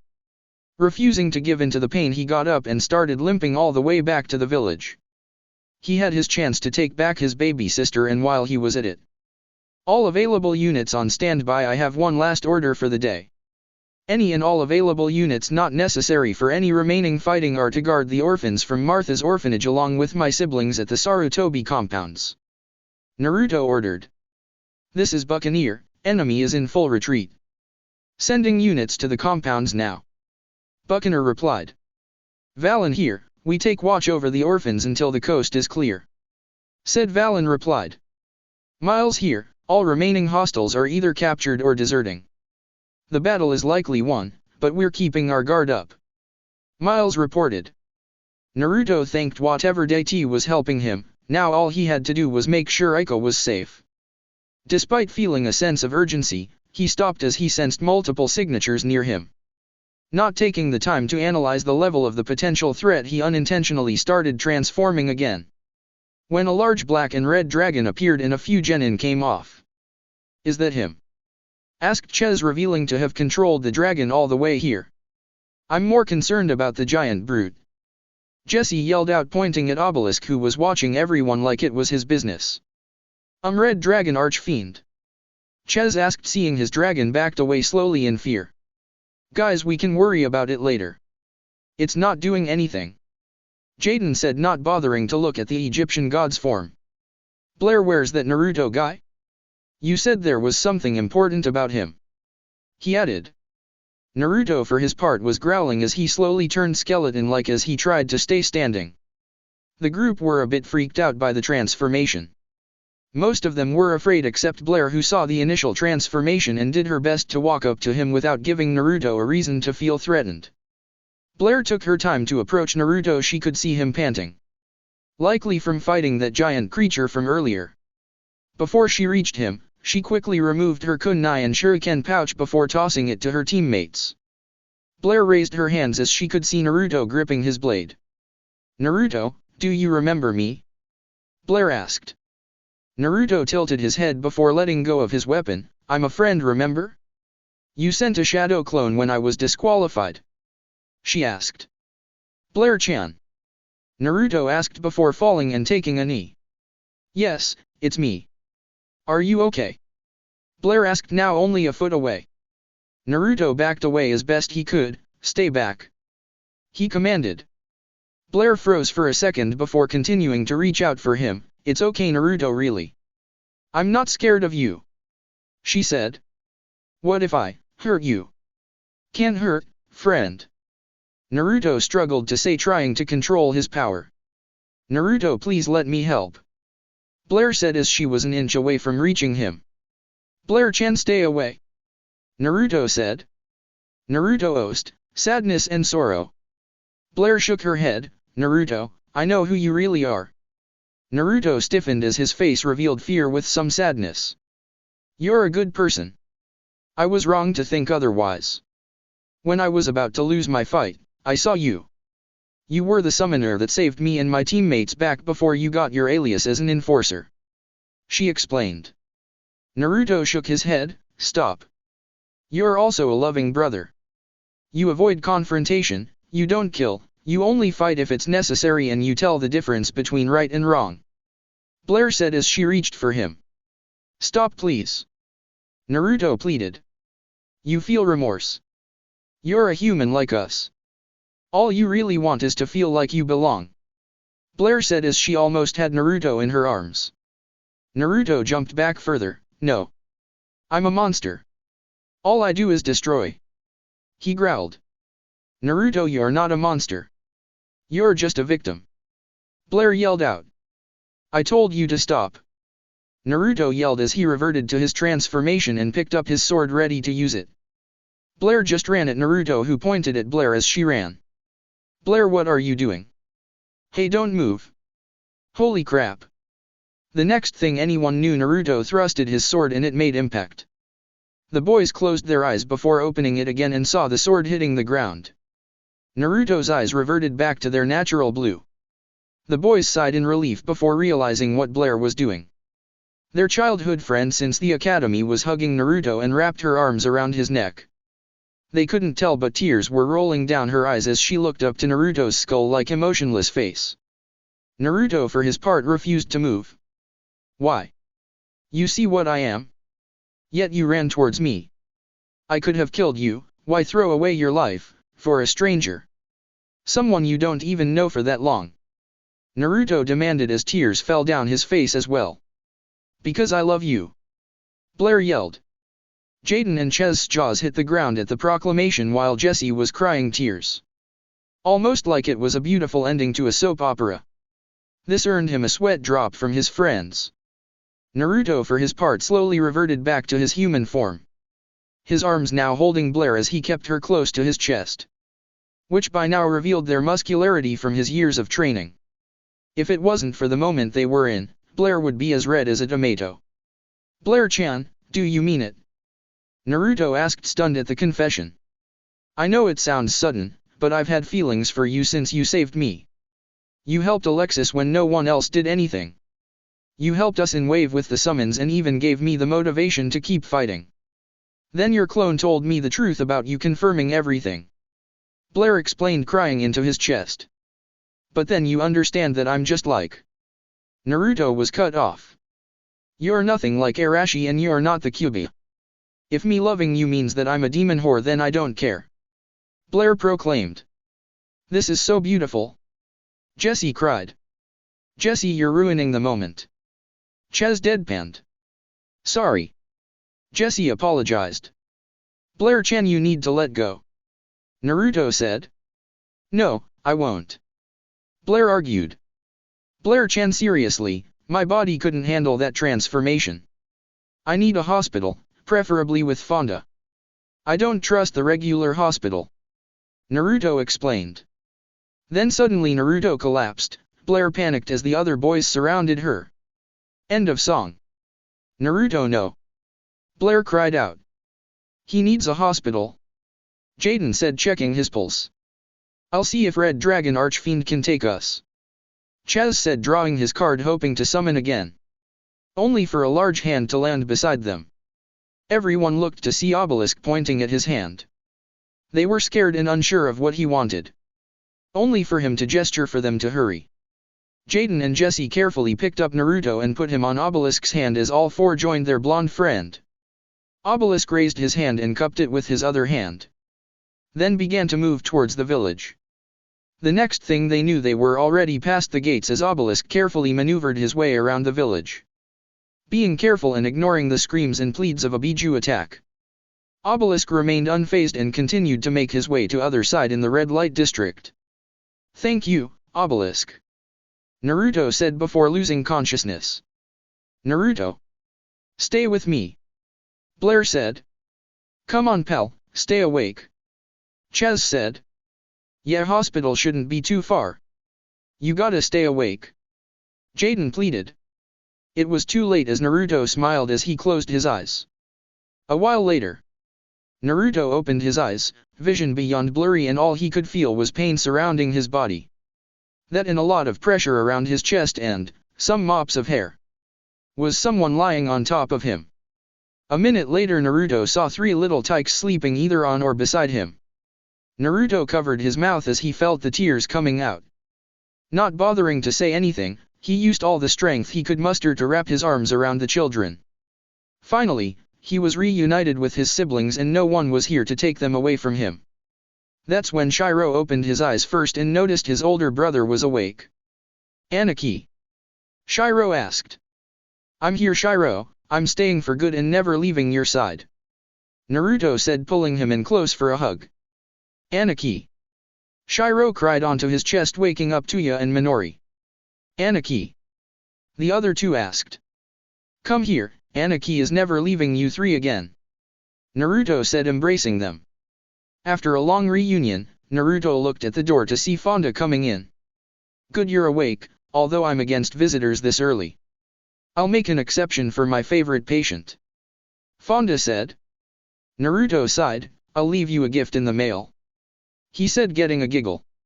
If only you were a little older and weren't taken, I'd consider it. Fonda teased. Naruto's eyes went wide. Has Blair-chan passed by? He asked. Naruto, now's not a good time to think about pretty girls. Besides, I'm pretty sure you're not in good shape to go on a date yet. Fonda explained. Sighing, he tried to sit up only to feel the phantom pains. How long was I out? Naruto asked. Counting today, 3 days. Fonda answered. I'm guessing I need to stay here a while. Naruto asked. That's right, but don't worry, you can spend all the time here with your family. That, and if you behave, I'll tell Blair you're awake. Fonda said with a giggle as she left. This is going to be a long stay. Are you three going to be bored having to watch your Aniki lying down? Naruto asked. Nope, we're going to play doctor. Tuya said. Yeah, Dr. Fonda was teaching me how disin, something and bandages. Minori tried to say. Disinfecting, did Fonda really teach you how clean wounds? Naruto asked. Yeah, she says someday I can be doctor too. Minori said excitedly. Well, if you three really want to help me, pass me my cards, I think there's something in there that might help ease my pain. Naruto said looking around his deck. Council room. 3 days have passed since the invasion, and out of the many shinobi that fell, insurgents from within the village claiming to work for His Majesty only lost about 30 good men. Just more regret that the big man himself will feel, and about 30 white roses to leave on their graves. However, as the founders of the village learned, their deaths have been reversed. They've taken the time to learn about the changes and were rather unpleased. You're telling me just because I gave you shit's authority you assumed you had the right to do whatever you want? Tobirama yelled with a giant tick mark on his head at the civilian council. We the council deserve the power and demand more. Now you old bats should listen to us or we'll invoke our wrath. Kaizashi Harano threatened.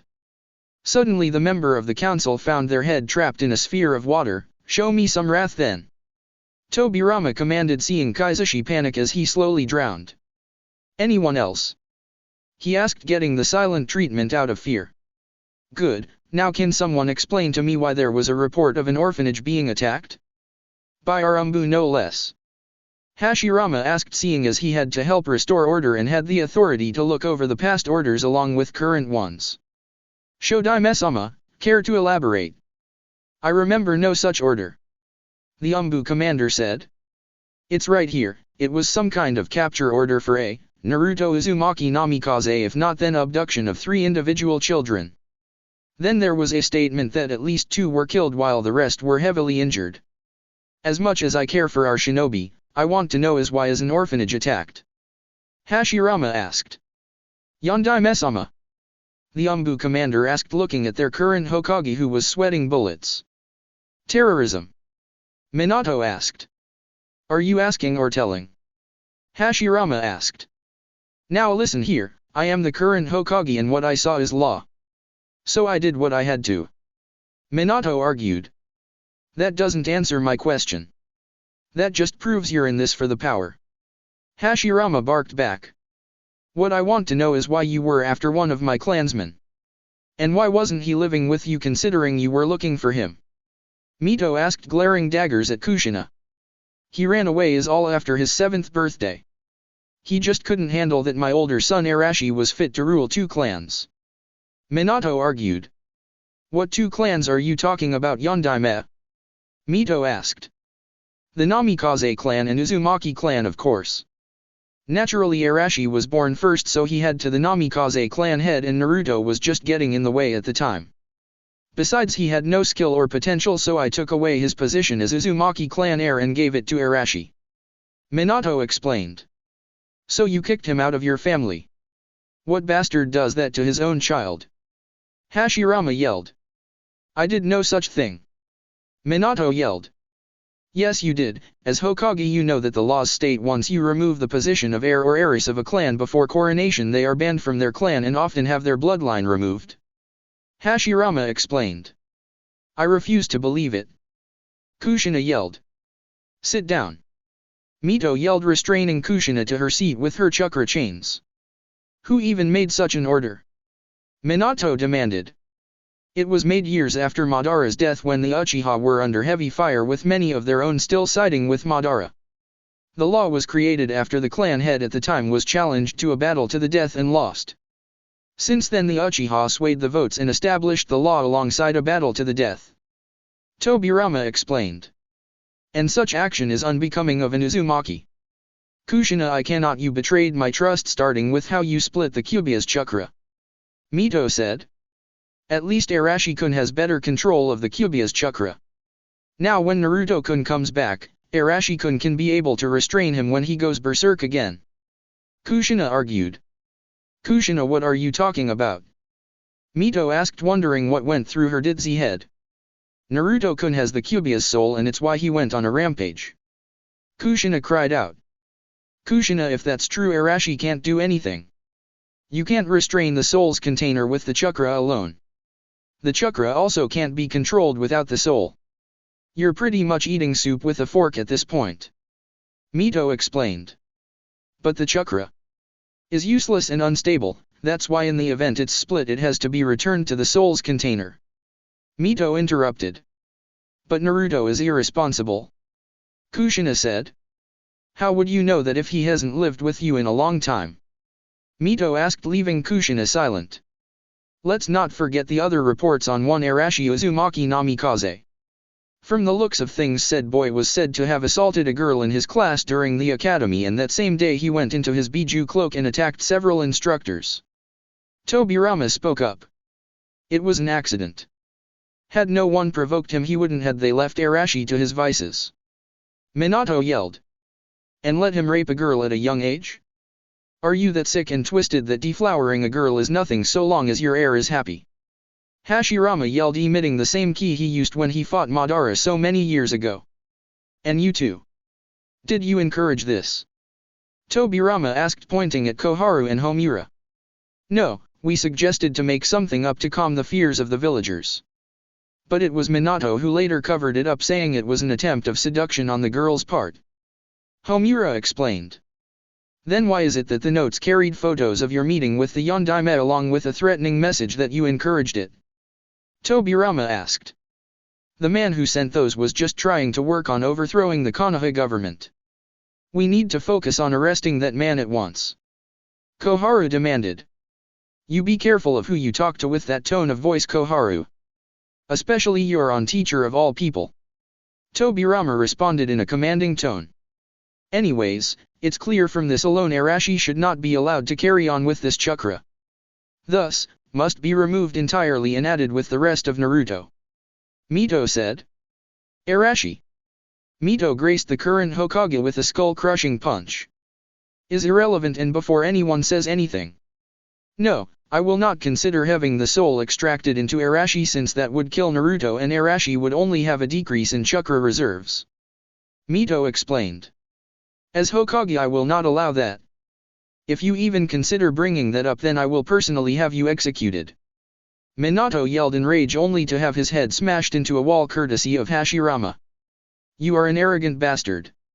Why are you so adamant on your son gaining power?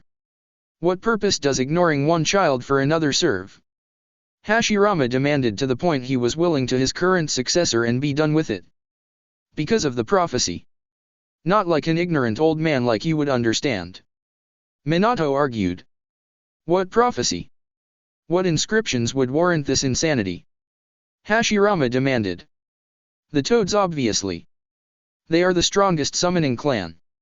Minato answered arrogantly. The toads? Those filthy traitors? Hiruzen, you allowed the toads to enter the village after so many years? Hashirama asked. Another mistake on my part. I was too soft with my student, as I realized I wasn't paying enough attention to him. So, when I taught him about my summoning with Inma of the apes, he unintentionally reversed summoned himself to Mt. Miyabakuzen. I couldn't find it in my heart to break a young boy's dream to surpass his teammates after I neglected him for so long. Hiruzen explained with a sad sigh. So, what have they prophesized now? Let me guess that one of two people would reach all the power they could muster and become leader. All the while having to stop the other because their ideals will weaken and destroy any chance of peace. Hashirama explained with venom in his voice. No, one sapling born from two great leaves will rise and carry a large burden. Trained alongside those who command the toads and slugs.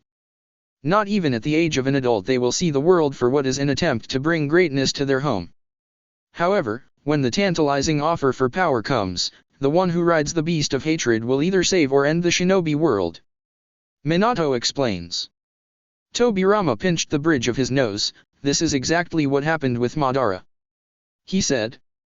Hiruzen nodded. Sarutobi, what is he talking about? Kushina asked. Kushina, many years ago Madara defected because the village didn't see peace the way he did. With that he left only for his clan to abandon him because he thought he should have been Hokage because Hashirama-sensei's ways were soft and bring the end of the village. It was later learned a toad came to him and later came to Hashirama seeking to ally himself with the current Hokage at the time. Hiruzen explained. My brother slammed the door on its face telling it that because of its prophecy their peace with the Uchiha had crumbled. Which is why I had them become the police force because I feared a coup would rise since the village already blamed them for Madara's defection. Tobirama added. So in order to prevent any more catastrophes, I had them banished and demanded them to never return. Clearly Saruchan was too soft-hearted to break a young orphan's heart at his first summoning since a contract is rare and difficult to be accepted by. Hashirama said. Then we should summon Jiraiya and ask for his input. Shukaku suggested. Add my granddaughter to the list. I want to see what she's been up to considering she's been a part of this family. Hashirama ordered. I'll go get Nawaki-kun. Mito said letting go of Kushina. A little while later. Both Sannin arrived covered in bandages from their wounds with their godson. Both still wary of him and ready to put him down if necessary. So why are we here? Tsunade asked looking annoyed. Well, first of all, why aren't you here, Tsunade? Since it appears that my son has passed away, I would have expected you to take your place sitting in the Senju clan chair. Mito said with a stern look. Tsunade was about to crack her knuckles before remembering who was in the same room as her. Where do you think she learned the formula for her super strength should her natural strength weaken with years of aging? The slug princess knew better than to argue with her grandmother who had more skill than just pummeling things. I was in an important social event. Tsunade lied. Tsunade wine tastings are not important social events. It's also not a tasting if you're drinking the entire bottle. Hiruzen deadpanned. I wasn't, you old monkey. Tsunade barked. Tsunade, is that how you speak to your teacher? Mito asked in an authoritative voice. Once she became a Chunin, she didn't think an old fart like me could tell her what to do. Hiruzen answered for her. I feel like my only real mistake was becoming a teacher in the first place. He admitted. Oh come on, I came out great and the pervert trained the Hokage. Tsunade boasted. Hashirama's eye twitched. Is he really a pervert? He asked. Shodaime-sama, I can guarantee you I am no pervert. Hashirama sighed in relief. I'm a super pervert. Jiraiya proclaimed, earning him a sage punch, smashing him through the building. A couple minutes later, Jiraiya came back with more bandages and Hashirama powered down his sage mode. Jiraiya-sama, can you please explain the details involving a prophecy from the toads? Better yet, why it involved Arashi? Shukaku asked. How do you know that? Jiraiya asked. Just answer the question. Hayashi said, questioning everything since the arrival of the village founders. Well, long story short, the great elder toad sage called me and told me about the prophecy. To be frank, it just said someone with the power of a beast that was born from two people here in the village. So I assumed it was Arashi. Jiraiya answered. Of course it's happening again. Hashirama said. What's happening? Jiraiya asked. According to the Shodaime, the toads did this years ago, believing Madara to be the savior of Konoha and that he should be Hokage. Shukaku answered. But Madara was a traitor. Jiraiya argued. Yet the founders, including the Sandaime himself, knew about this and didn't say anything. All because he was too soft-hearted to tell you to break your summoning contract. Hayashi spoke. Sensei. Jiraiya asked, looking at the former Hokage. Yes, Jiraiya, do you remember all the times I discouraged your summoning and often said they aren't good for combat? Hiruzen asked, getting a nod. To be honest, I thought you would mature and not use your contract. So then the toads wouldn't be needed in the village. Yet to realize they broke in a family. He finished. But Sensei Arashi could be the savior. Jiraiya said. Yes, he's going to save the ninja world too. Minato said with a smug look. You gotta be bullshitting me at this point. Chauza spoke up.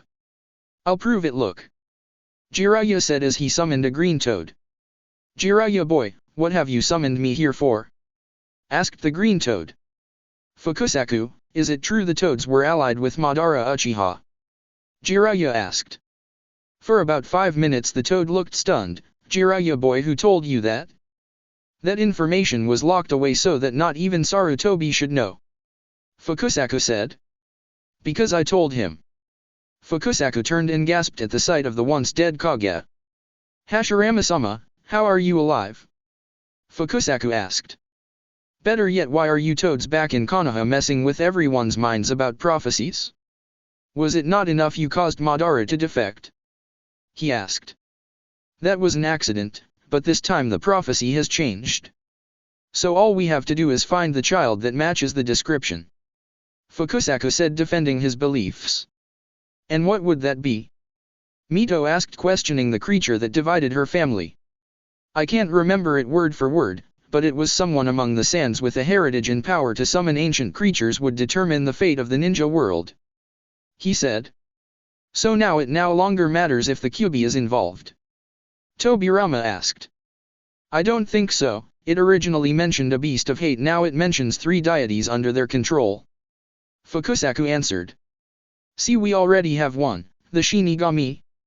Jiraiya said, looking smug. The Shinigami is out of everyone's control, Jiraiya boy. Summoning him alone is not enough, and he's divine being, not a deity. Just like an angel is not a goddess. Fukusaku said, interrupting his gloating. But the prophecy? Jiraiya boy, as much as I'd like to help, I don't think I'm welcome here anymore. Fukusaku said quickly as he left, fearing he'd invoke a long dead wrath. What was that about? Jiraiya asked. Jiraiya of the Chunin, once this village is on its feet again, you are to nullify that contract immediately. Tobirama said. What? No way, we need the toads. Jiraiya argued. Toad Sage, I will personally do what Sarutobi failed to do to the Snake Man if you do not follow my order. Tobirama commanded. Nice try, but I follow the Yondaime Hokage, not the Nidaime. Jiraiya said. That's actually where you're wrong, said a voice. Who's there? Asked a civilian. Allow me. Mito said, revealing several seals in the corner. The next thing anyone knew, the daimyo appeared sitting down with 2 samurai standing beside him. The daimyo stood up and gestured for the samurai to follow as he took a seat reserved for the Uchiha clan.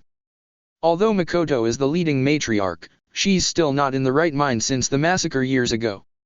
Even now the woman still lacked confidence in herself and lacked enough integrity to do something as small as discipling her son. Daimyo-sama, what are you doing here? Minato asked nervously. I needed to attend your meeting as to check on the state of the village along with a few other concerns. However, I knew I couldn't be seen, as that would likely change the tone of the meeting and hide things behind my back. He explained. What exactly would we be hiding? Asked another civilian. The fact your friend allowed himself to nearly be drowned because he sought more power than he deserved.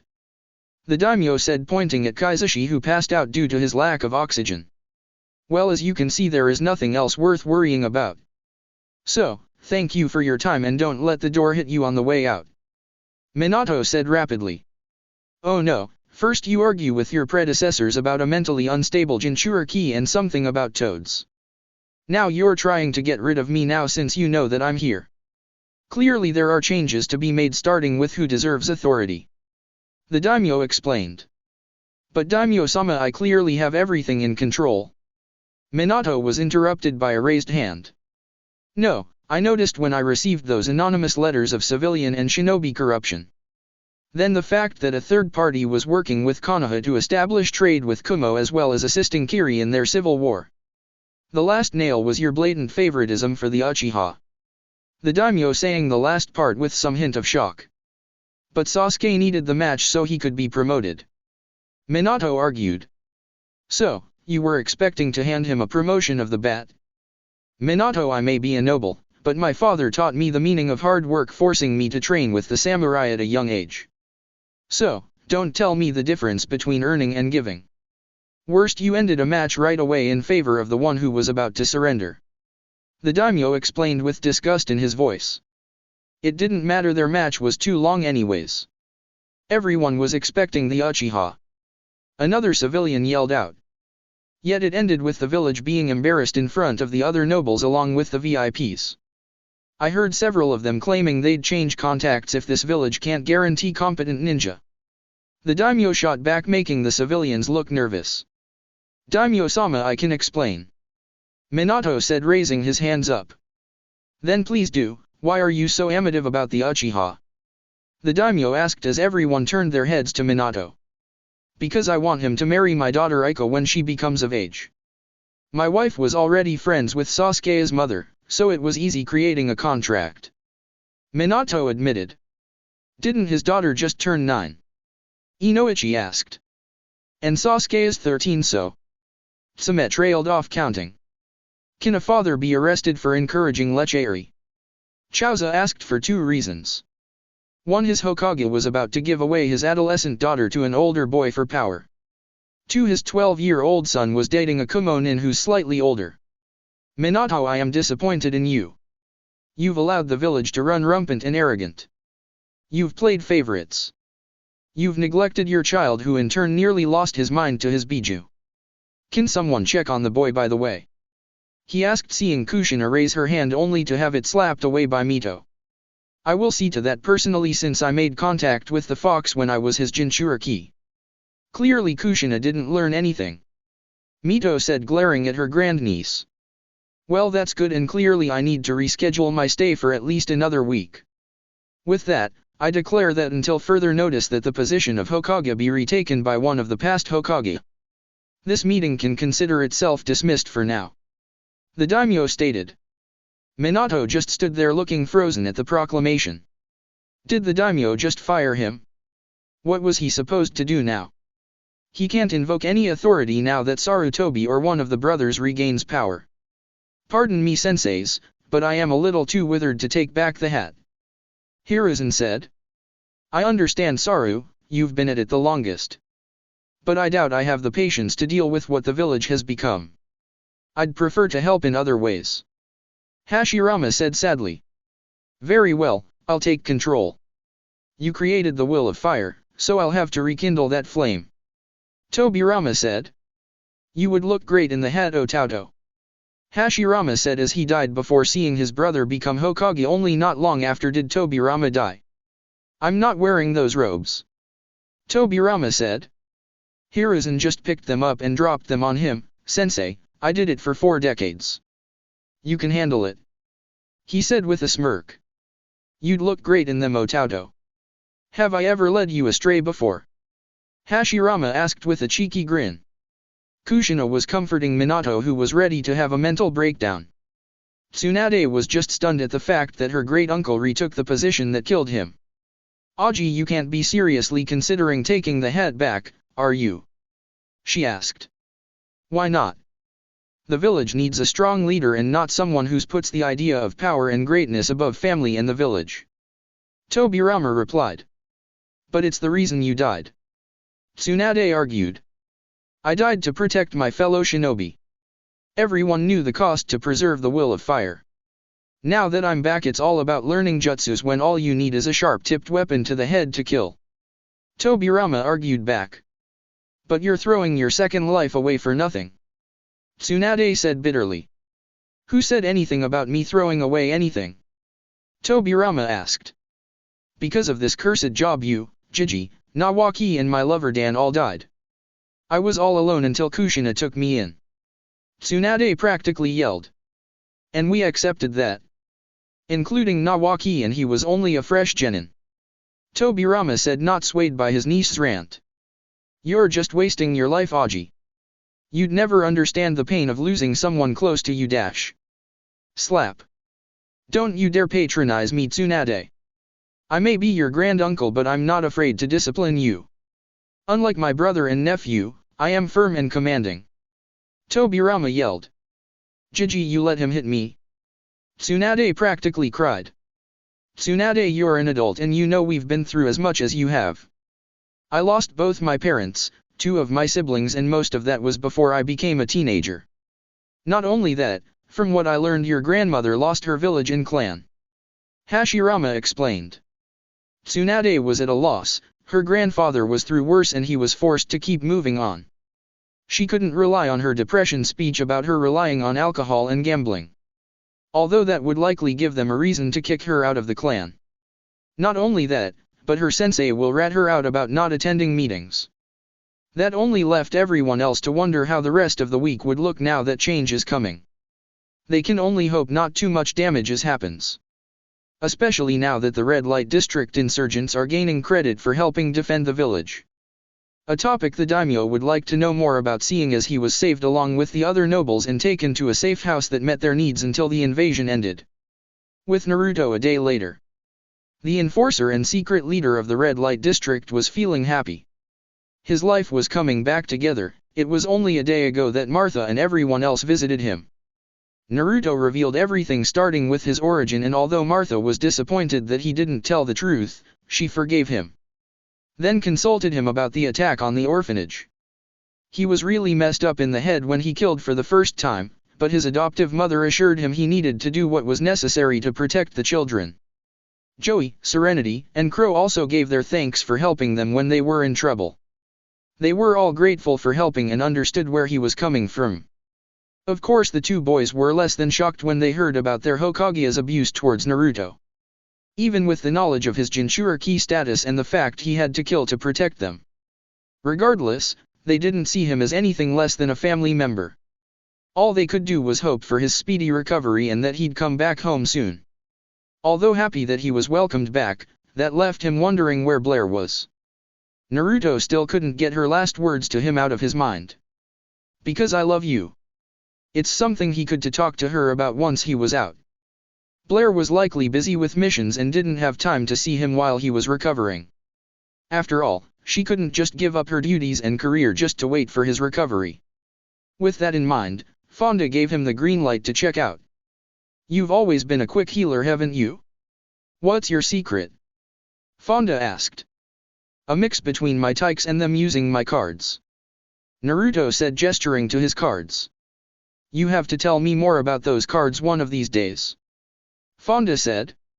Maybe in the future. I doubt there's too many people that can handle the responsibility. Naruto said, putting them away. Oh, that reminds me. Someone wanted me to give this back to you. Fonda said, pulling out a box revealing the Millennium puzzle. What the hell? Naruto asked, checking his body. Why is the Millennium puzzle there with you? He asked. Someone named Valen said that a little girl with red hair wanted to give it back to you. Fonda answered. That left Naruto thinking back to Ika, who was attacking the Chunin and Scarecrow. Ika suddenly found herself angry with them and started yelling about abuse and other things he couldn't remember. All he could do was hope that she was fine. Maybe he'd try to find her later if possible.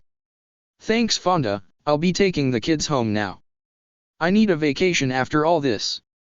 Naruto said with a sigh. You better, and I better not find out you were going berserk again. You had so many burns around your body the patients were wandering and cooking marshmallows over you.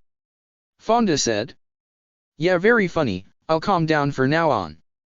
Naruto said as he took his puzzle and left with the kids right behind him. A little while later. Okay, before I find us a place to stay for the night. Who's hungry? Naruto asked, seeing all his siblings raise their hands. Okay, what do you three want? He asked. Ramen. Shiro answered, getting nods from the twins. Okay, I suppose it's been a while, but it might take a while. I'm still a little weak, so I don't think I can teleport us. Naruto said. I can push Tuya all the way if you want me to, Anaki. Minori said. You know, if there was room on that chair, I could push all three of you on it. Naruto said, earning giggles. I think we can. Minori can sit on my lap and Shiro can hang on the back or on the handles if he wants. Tuya suggested. Well, maybe if Shiro can hang onto my back, then I could go with your plan. I can't have you three starving on me now, can I? Naruto asked. With that, Minori sat on her twin's lap and Shiro grabbed onto Naruto's back. Thus the Maelstrom Express quickly made its way as Naruto had the energy to maneuver around the village in a fast pace. So within the next 20 minutes, Naruto made his way to the same ramen stand from a month ago. Welcome to Ichiraku, ramen. Said the ramen chef Ayame. Hi ma'am, 4 bowls of miso please. Naruto said he helped the kids up the stools with Tuya on his lap since he still couldn't risk the boy falling. Ayame nodded nervously before coming back a few minutes later. As they ate, he could see the tykes enjoying themselves. Looking up, he could see the anxiety rolling off of Ayame's face like she's nervous or afraid. "Is there something wrong, miss?" Naruto asked. Ayame shook her head nervously and remained silent. Naruto could only assume that word leaked out of who he was, but unsure of whether it was the Hokage's lost child or the Cuba brat. Sighing, he just waited for his siblings to finish up before paying. Hopefully getting out of the poor chef's head and not cause trouble with her father who wasn't here again. He'd hate to see his reaction to his presence. "Come on kids, we're heading out," Naruto said as he paid for the bill. "Thank you for the meal, miss," the kids said before they all followed Naruto. "Aniki, are we still staying with Saruaji?" Minori asked. No, I think he would consider it, but I don't want to hassle the old man.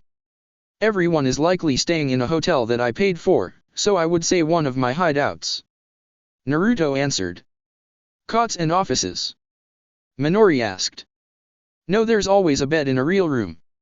You'll still be comfy, so don't worry about that," Naruto said, reassuring her. As Naruto led his siblings back to the red light district, he noticed a small chakra spike following him. Likely some genin or academy student following him. Naruto wouldn't doubt if it was an attempt of that Kano Amuro kid following him around. As much as he respected the Sandaime's grandson, the boy was a bit idiotic and likely had his friends with him. Hence why he feels a clustered reserve of chakra. "You can come out now. Your chakra reserve sold you out," Naruto spoke up, confusing the kids. Naruto turned to a corner with his arms crossed. The kids looked the same way, wondering who their older brother was talking to. And after a few seconds of waiting, they saw a hand pop out along with a head carefully peeking before rapidly hiding again. "Aniki, someone is watching us," Shiro said. Naruto just waited it out until the little spy revealed themselves. Naruto gasped as Aika slowly made her way, poking her fingers nervously. "Who's that?" Tuya asked. "Aika, is that you?" Naruto asked. The little girl didn't answer as she slowly walked up to Naruto before hugging his waist. "Aniki, who's that?" Tuya asked. "This Tuya is Aika," he said as he picked up the girl in his arms. "She's my real sister by blood," he added, making the kids look down. "Only I expected her to be with those other two, another jerk I'm related to." "So Aika, why are you not with your family?" Naruto asked. The little redhead's eyes began to water. "I wanted my Aniki," she said, keeping herself from crying. "Then shouldn't you be looking for Arashi?" Naruto asked, wondering what possessed her to be on her own. Aika shook her head. "No, he's not my Aniki. He a meanie. All he does is yell and hit me. Mama and Papa let him and then hit me when I tell on him," she said as she started crying. "What was that?" Naruto asked, unsure of what he heard. "My family is mean to me, and then when you saved me, the yellow thing showed me something, and it was you getting beat up because Arashi was hurting me as a baby. I saw everyone being a bully too, Pervy Aji, Bachan and Kakashi team. Then he started to hit me because I was helping you," Aika explained. "Aika, where the hell are you?" asked an annoyed voice. That's when Arashi and his thugs Sasuke and Kiba arrived. The older redhead had a sneer on his face as he saw Aika in Naruto's arms. "You little bitch. What the hell are you doing over there?" Arashi demanded as he was ready to go up to her and drag her by her hair. That's when Naruto grabbed Arashi's arm and twisted it, making a sickening crunch. The pain was enough to force the arrogant pseudo Jinchuriki to get on his knees. "Aika, you stand by my siblings," Naruto said as he put her down. "You bastard!" Kiba yelled, dashing at Naruto only to take a punch in the face, sending him flying back. Arashi gritted his teeth and attempted to punch Naruto only to take a knee to the face. Naruto let go of his arm moments before repeatedly kicking Arashi's face around and keeping him down with his boot. "Who the hell are you?" Arashi asked. "Naruto, enforcer of His Majesty and your punisher," Naruto answered as he activated his dual disc. Arashi growled at that name. "So the runaway thinks he can fight his elder brother?" he asked. An older bastard is what you are. Naruto stated. I'm going to kick your ass like I did all those years ago. Arashi exclaimed, creating a clone and condensing their chakra to make the Rasengan. Naruto didn't give him the chance as he reappeared and killed the clone before sending Arashi into a wall with a kick to the head. Turning his head, he summoned the Dark Magician and ordered them to defend the children. Come on, you little brat. You're supposed to be my wife someday, so you better listen to your future husband. Sasuke said, grabbing Ika's hand. Like I want to marry a duck butt. You're mean, stupid and smell really bad. Ika yelled. The crowd around that was forming up started to laugh at the comment, leaving an infuriated Uchiha who was ready to slap the redhead for her insolence against an elite such as himself. Only to be stopped by a gravitational push. Recovering, he saw the Dark Magician standing in front of the children. Out of my way! Sasuke demanded. I will serve my master and defend these children with my life. The Dark Magician said. Then you just wasted your life. Fire style, fire dragon jutsu. Sasuke called out. Dark magic attack. Dark Magician called out, firing a large sphere of darkness at the burning dragon, destroying it and hitting Sasuke in the process.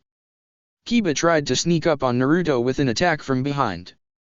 Naruto sensed his clumsiness and proceeded to punch him rapidly in the chest before sending him flying back with a palm strike. Get him, Akamaru! Kiba ordered, only to see that the puppy was on Tuya's lap being stroked. Who's a good doggy? Tuya asked. Erf. Akamaru answered. I wish I had a treat to give you. Minori said, stroking Akamaru's chin only for the dog to wave it off. Akamaru, you traitor. You're so getting disciplined when we get home. Kiba yelled. Suddenly the dog growled and started to somehow emit killing intent at Kiba. Clearly Kiba might not have said the right thing as the Ninken started to chase his owner around, trying to bite off something valuable to his body. Arashi for his part was struggling to keep up with his younger brother. How can he, an elite, be losing to some loser runaway? Now he's here and thinks he's hot shit. Well, no more, because he has a weapon the loser doesn't have. Getting on all fours, Arashi channeled all his chakra surrounding himself in a cloak, only it wasn't the kind he expected. Waste of time, foolish bastard. Naruto said as he grabbed Arashi by the throat the moment he lunged himself. How? The Kyuubi chakra should be frying your hand. Arashi yelled.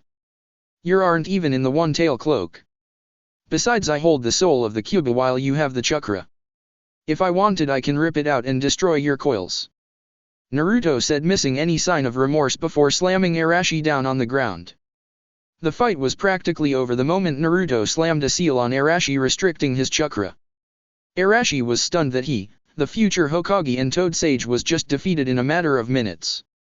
However, his displeasure was replaced with happiness when he saw the Umbu squad. Traitors will be hanged after paying in blood. Naruto deadpanned when the sound of 4 blades hit something. The Umbu looked to see that their weapons hit something else. Instead, there was a large man with a strange mustache and a long braid running down his bald head down to his back with a large prosthetic in the shape of a strange tool. Are you late or were you just waiting, Buccaneer? Naruto asked. Cheeky even now that I know you're a kid. Heh, I just knew someone would get the jump on you. Buccaneer answered as his arm sent the Umbu back. So it looks like the Umbu are fighting for the bastard. Naruto said, letting go of Arashi. Get them, you idiots. Arashi yelled. Yes, Arashi-sama. They said when suddenly the Umbu squad found themselves being trapped in wooden cages. That wood is high quality to be experimental. It can't be Tenzo. Buccaneer said, having worked with the victim of Orochimaru's experiments from back in the day. And who else has the ability to summon wood? Naruto asked rhetorically. That would be me, said a familiar voice. Okami, not the last thing I need is a bad comedian. Naruto said. Now I wish it was Tenzo. Buccaneer responded. Nope, it's me, said Hashirama, revealing himself. You grace us with your presence. Naruto stopped and raised his fist behind him, landing a punch on Arashi, knocking him back. Shodaime-sama. He finished. Well, I was just wandering around seeing how my village was doing when I saw you being assaulted by 3 genin. I was going to stop it until I saw you were handling it, so that's when the Umbu jumped in. Hashirama explained before glaring at the Umbu. Which leaves me wondering, why did you three attack someone who fought in self-defense? He asked. We were defending the son of the Hokage. The miscreant offended him. One yelled, pointing at Naruto. Hashirama looked at Arashi and Naruto. That's funny, my son has long since passed away and my brother has not bared children. That only leaves Asuma Sarutobi, who's a Jonin, and more importantly, not here. He said. Arashi-sama is the son of the Yondaime. Said another. That's where you're wrong. As of yesterday, Minato Namikaze has been stripped of his title and until further notice. My brother has retaken the mantle as Nidaime Hokage and I will be there to assist him. Now that begs the question again, why did you three attack this boy? He asked again. This was met with silence. I was expecting to hear favors or money from the Hokage. Buccaneer said with a chuckle. I did too. Naruto said. Clearly they need a visit with Tni. There's a lovely lady named Anko and a gentleman named Ibiki I recently met. Perhaps you four would do good chatting with them. Hashirama said as he created restraints behind the Umbu and freed them from their cages. But Shodaime-sama. I do not want to hear it. Anyways, Naruto was it? Naruto nodded. I've been meaning to ask for you once you were released from the clinic, but we couldn't find you. My brother is planning a meeting, so if you wouldn't mind. He'd like to meet you as soon as you're available. Hashirama said. I will see home, Shodaime-sama. Naruto said, getting a nod. Thank you, my boy. Now time for me to take these four on a lovely picnic with Ms. Anko and Mr. Ibiki. Hashirama said with a hint of sadism. Well, I see you around, sir. Buccaneer said. Thank you for your assistance again, Buccaneer. Naruto said. Anytime. You might want to watch out for those brats though. Buccaneer said as Kiba, Sasuke, and Arashi prepared to jump him with their signature jutsus. Naruto waved it off and avoided the Getsuga, grabbed Arashi's arm, sending his Rasengan into the Chidori, causing an explosion. Quickly knocking Kiba out, he proceeded to restrain Arashi and Sasuke with his chakra chains. Clearly, someone else wouldn't mind a visit with the lovely lady and gentleman. Naruto said as he created shadow clones to temporarily seal the three in. Aniki. Ika asked. Don't worry, Ika, come with me. All five of us are going to meet the new Hokage. Naruto said as he gestured him to follow as he pushed Tuya on his chair. Ika smiled as she ran beside him. Aniki, is Ika-chan our new Nei-chan? Shiro asked. Maybe if possible, I would have to talk to the Hokage. I don't think he would allow parents who hit their child to take care of her. Naruto answered. I really wanted Blair to be our Oni-chan, but Ika-chan is okay. Tuya said, getting a laugh. Who's Blair, Aniki? Ika asked. Someone who loves me, and someone I love back. Naruto answered, getting a blush from Ika. So Blair-chan is going to be our Oni-chan too? Tuya asked.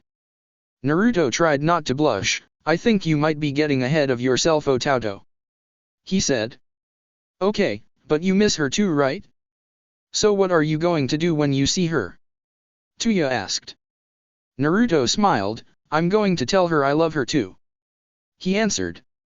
And now that Tobirama is in charge, we can finally fix the village and make it better. Everyone can be happy and we won't have to live in fear anymore, and maybe I can live a happy life with my family. He finished. The children smiled at what their brother said and continued to look up, imagining what their life would tomorrow. For when change comes, you have to prepare for the good and the bad. But as long as you look both ways, you will finally make it to the other side and reach your dreams. That's it for part 5. Thank you for watching and see you on the next video.